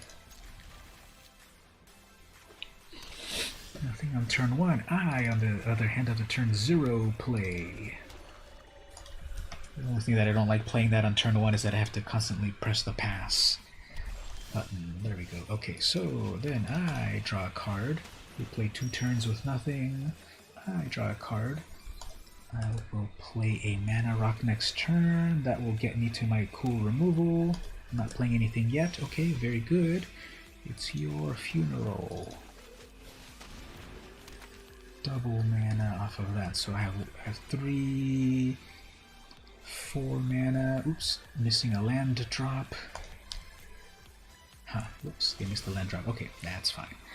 Because what I will do...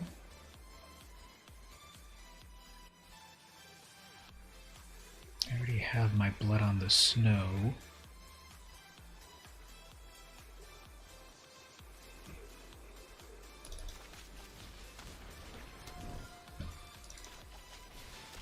What can I go get?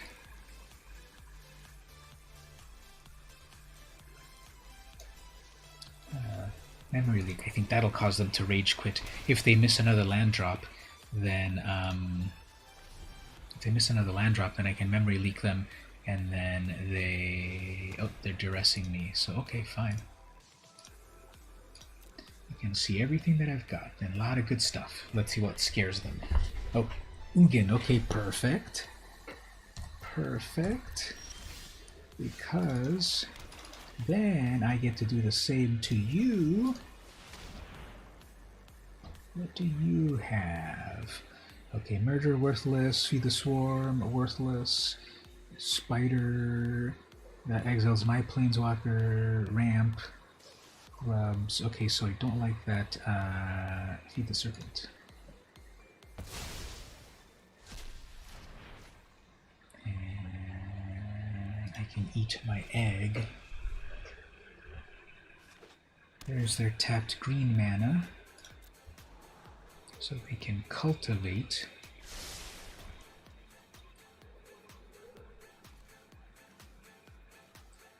Okay, if I get my mana, I can...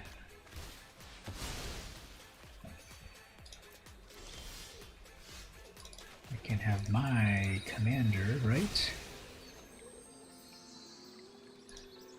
And start the Onyx party. Oh, okay. I have plenty of removal, but Agonizing Remorse will let me mess with their hand, so we'll get that. Let's see if they cultivate. No, Spider, fine. I can live with that.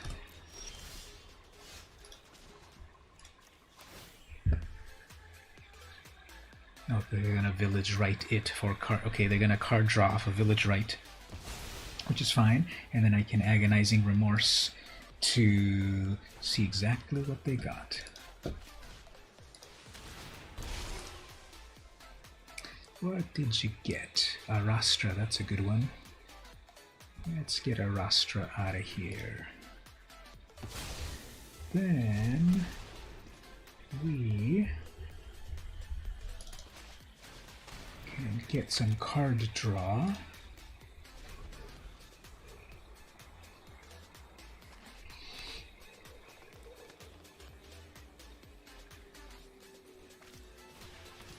Spider.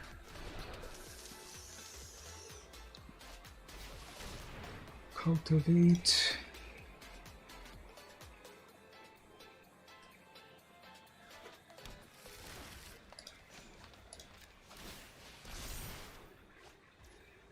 Finishing Blow will do good stuff.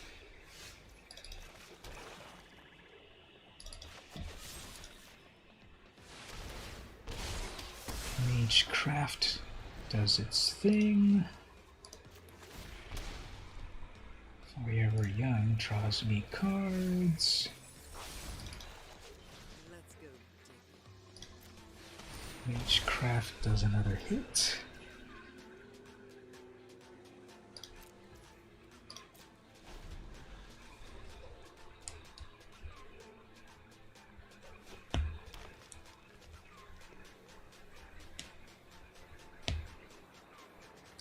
Okay, that's Spider. Sure, I should probably exile. Actually, I should exile their graveyard right now.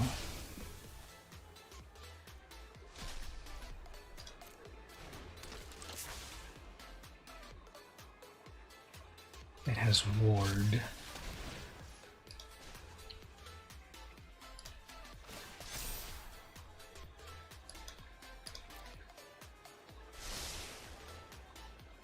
Sure. You do see that I've got a Blood on the Snow on the battlefield, right?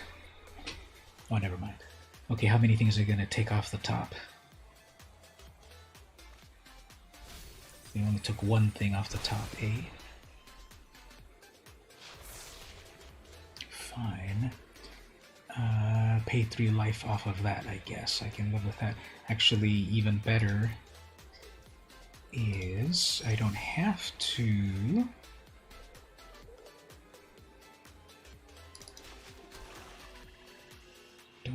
target. Yeah, let's do it like this. Draw something.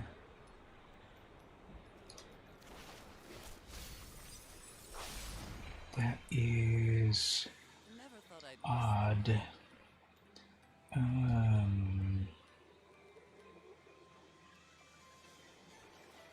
Let's just swipe it this way. No fuss, no muss.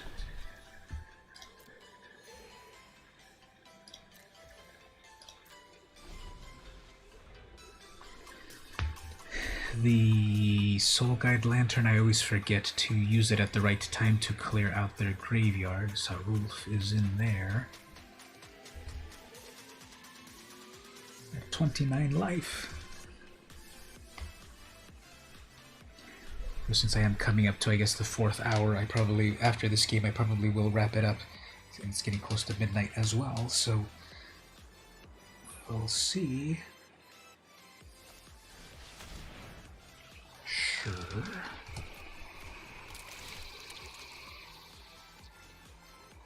They must mill themselves for 4 cards. Okay, that is acceptable.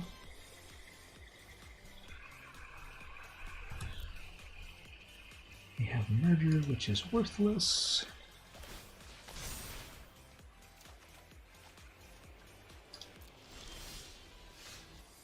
Covetous Prize.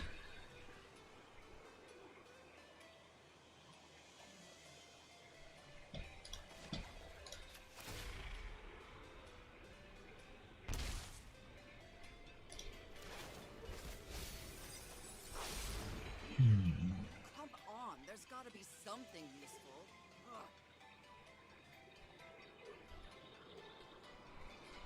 Well, I guess I'm fine if they kill their own creature, and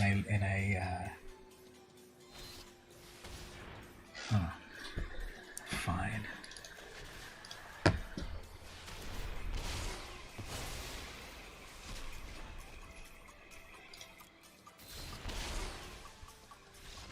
And they're like, never mind, Professor Onyx, you are too powerful with your dark magic. So, yep, the opponent had Murder my creature. I have no creatures in this deck. The opponent had Destroy a creature or enchantment. I have no creatures or enchantments in this deck. They wanted to save their only creature. Well, guess what? I have so much mana out that I was able to double kill 2 expensive instant cards. And they're like, never mind. And then I got 32 life, and every time I cast an instant or sorcery spell, I gain 2 life. They lose 2 life from Professor Onyx. And then I also had Bad Deal. Draw 2 cards, discard 2 cards. They would have just discarded their creature kill spells, but that's always impressive to do that. Bad Deal. Extinction Event. They saw the Extinction Event early on that I had a board wipe there. And they had all of these other cards hidden, so they didn't know what was coming. Yep, Dean, Black's Vexing Pest. Couldn't quite get it done. It's a pretty angry Thopter. Okay, I think this is a good. Thank you for that. I think this is a good place to wrap it up. To have one more amazing win off of this deck. If I load up my stats. Yeah, I like that this deck came together pretty well. It was like this says it's the 5th version, but let's crack this one first. Who cares? Okay, so over on my stats page, you can have the stats as well. All you have to do is go to this site right here, at untapped.g. Can I zoom in? Untapped.gg right here. I don't know if you can see it on the camera. Untapped.gg, create a free account, you install this app, and then when you play Arena, it gathers the data and puts it in your account online here if you want this data. Because the Arena itself doesn't give you any data, but there's these other apps out there that exist that do that for free. So right now this is the 5th version of this. This is the 5th version of this deck. The very first version wasn't quite great.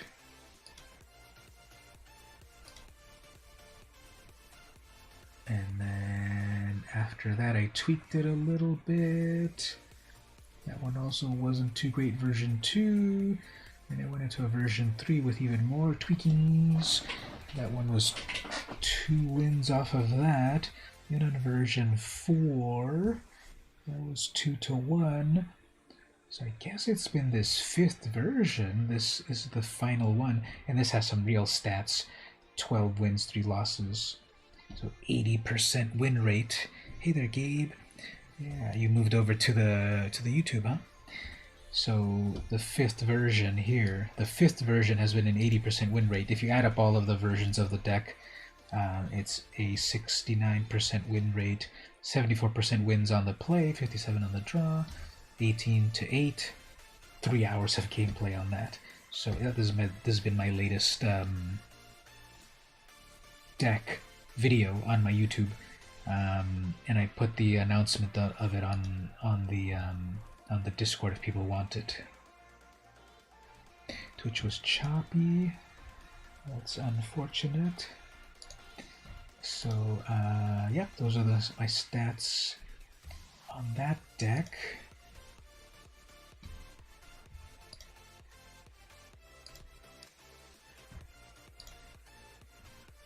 On the ladder, I've gotten up to Diamond.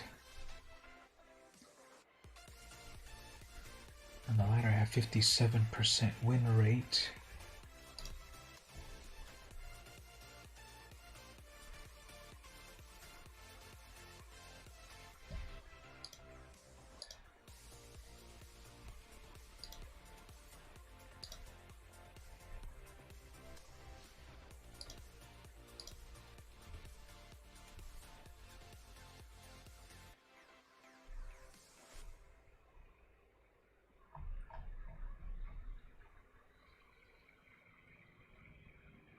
Yeah, this is the one that also this is the one that shows you all of that stuff. You can it's all free. Untapped.gg. If you create a free account, install the app on your computer, and then every time you run Arena, it gathers all your data.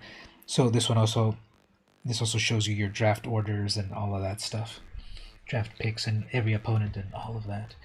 So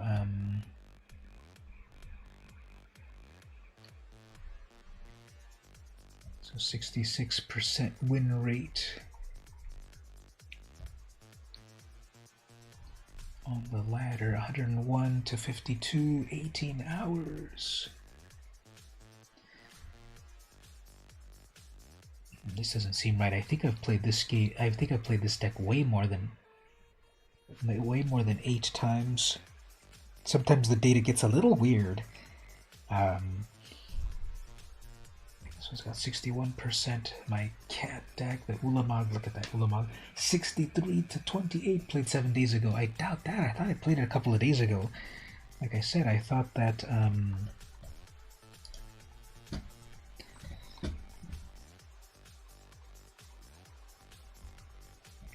yes, so I'll put it right there in the chat.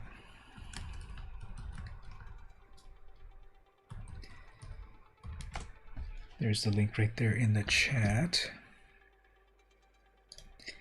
We just play one game, just one quick game of this this Ulamog deck, because I swear I've played that deck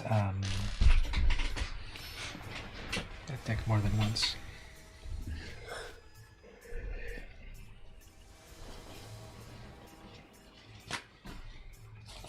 I got something in my eye and I need to play. Okay, so this hopefully will do stuff.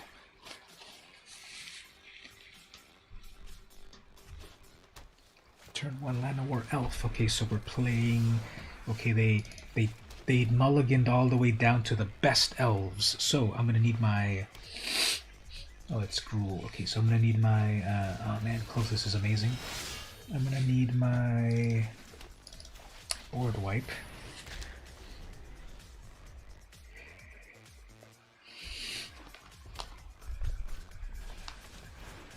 Pelty. And of course, that hits. So I have plenty of board wipes, but let's see.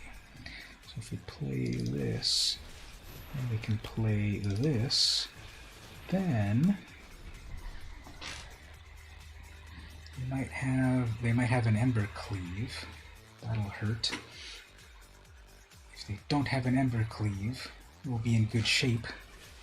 Oh man. Okay. That's a lot of damage. I need my board wipe, and I've got plenty of them.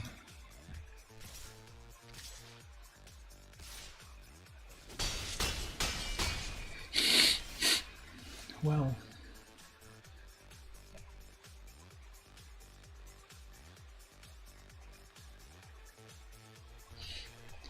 yeah, I have plenty of board wipes in this deck, but then it just randomly didn't get it.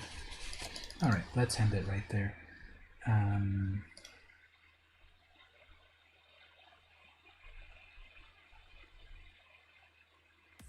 Yeah, this isn't updating. It should have updated. Let me see, maybe if I just need to reload it.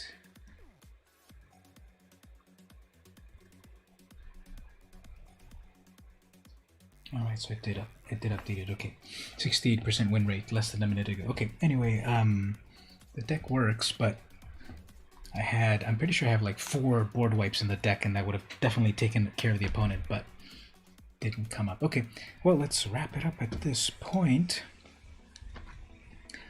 Thanks everyone for coming to hang out. Played some games. The draft went pretty well. That Professor Onyx deck was really fun. I like playing it. We did the snack chat.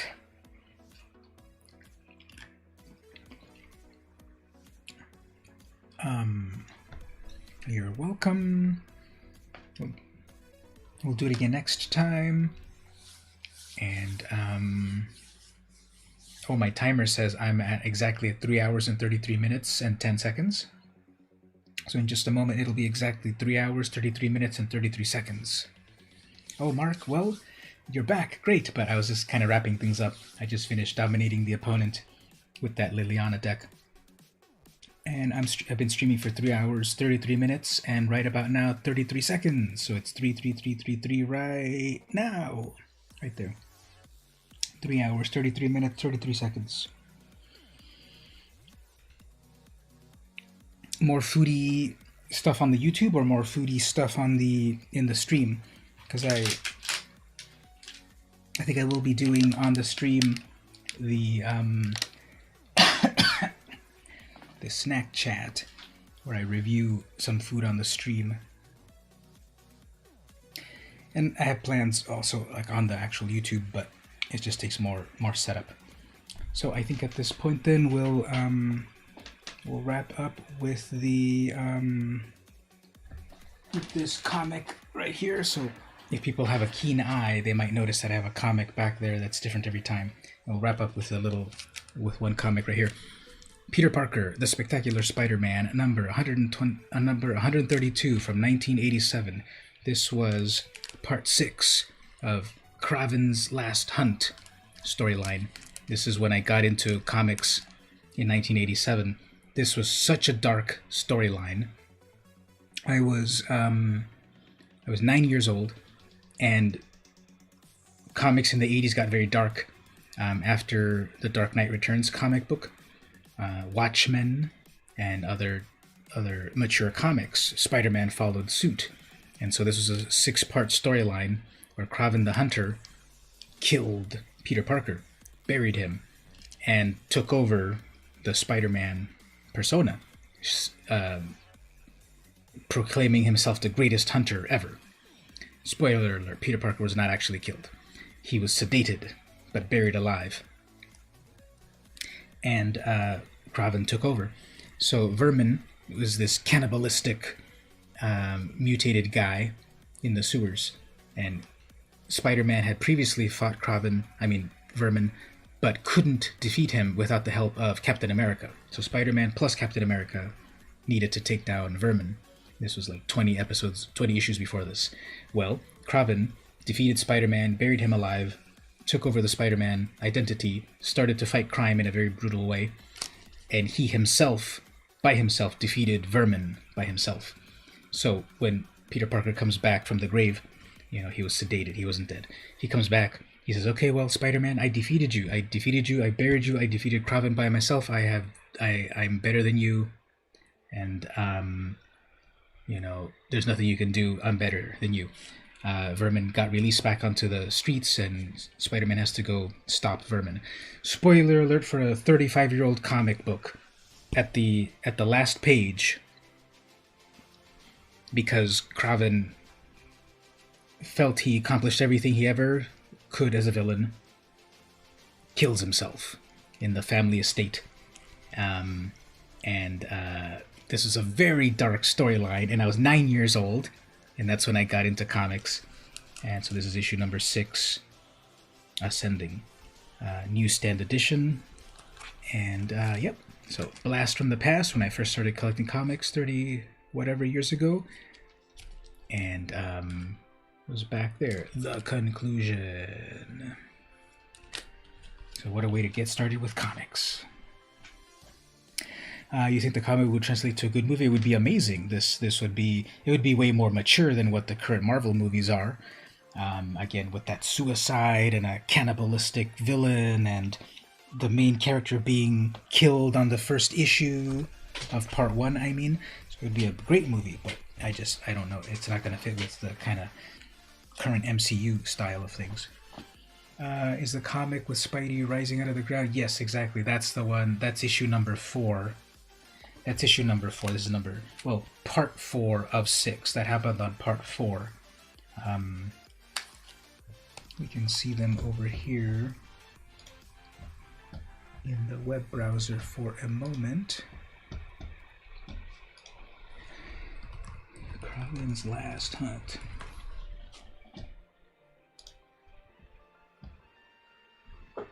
That's it right there.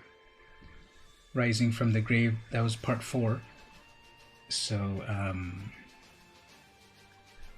Phase 5 is about to be dark theme from the looks of it. Well, see, I don't think they're really going to get that dark. I think the darkest was just that, the end of Infinity War. I don't think they're going to make it too dark ever. See, this is the first issue. That's the first issue right there. That's the one that I picked up at 7-Eleven, and there's a rifle pointed at Spider-Man tied up in the rain on the rooftops, and it's part 1, the coffin. So then part 2, it was that, yes, he got killed. Kraven did kill him and bury him, and here he is triumphant over his grave. Part 2, crawling. And so he takes over the mantle of Spider-Man, but is a much more brutal Spider-Man. And in part 3, Kraven goes into the sewers to find, as Spider-Man goes into the sewers to find Vermin, because he's like eating people on the streets of New York, and does defeat him by himself, where Spider-Man previously needed the help of Captain America. Then number 4 is that the sedation wears off and Peter Parker comes back from the grave, and like, what happened? This also just happened right after the wedding between Peter and Mary Jane. So they had barely been married, and then Peter disappears for like 2 weeks. And Mary Jane's going crazy, like, where is he? Like, did some villain finally kill him and we just got married, and where is he? So she's having those problems. And then he comes back to life and is like obviously enraged, like, you know, you killed me, you buried me, you took over my identity, my wife doesn't know where I am, Kraven, you're gonna get it. But then of course Kraven is like, well, Spider-Man, I defeated you, I took over the mantle, I was better than you, I defeated Vermin myself, you know, whatever you do to me, I've defeated you. So then there's the confrontation, and he says, okay, either turn me in or go get Vermin, because he frees him. He says, turn me in or go get Vermin from his rampage. So Spider-Man goes to get Vermin because he's a cannibal. And then on the last page, shotgun blast to the head, or rifle or whatever, and Kraven kills himself because he did everything he wanted to accomplish.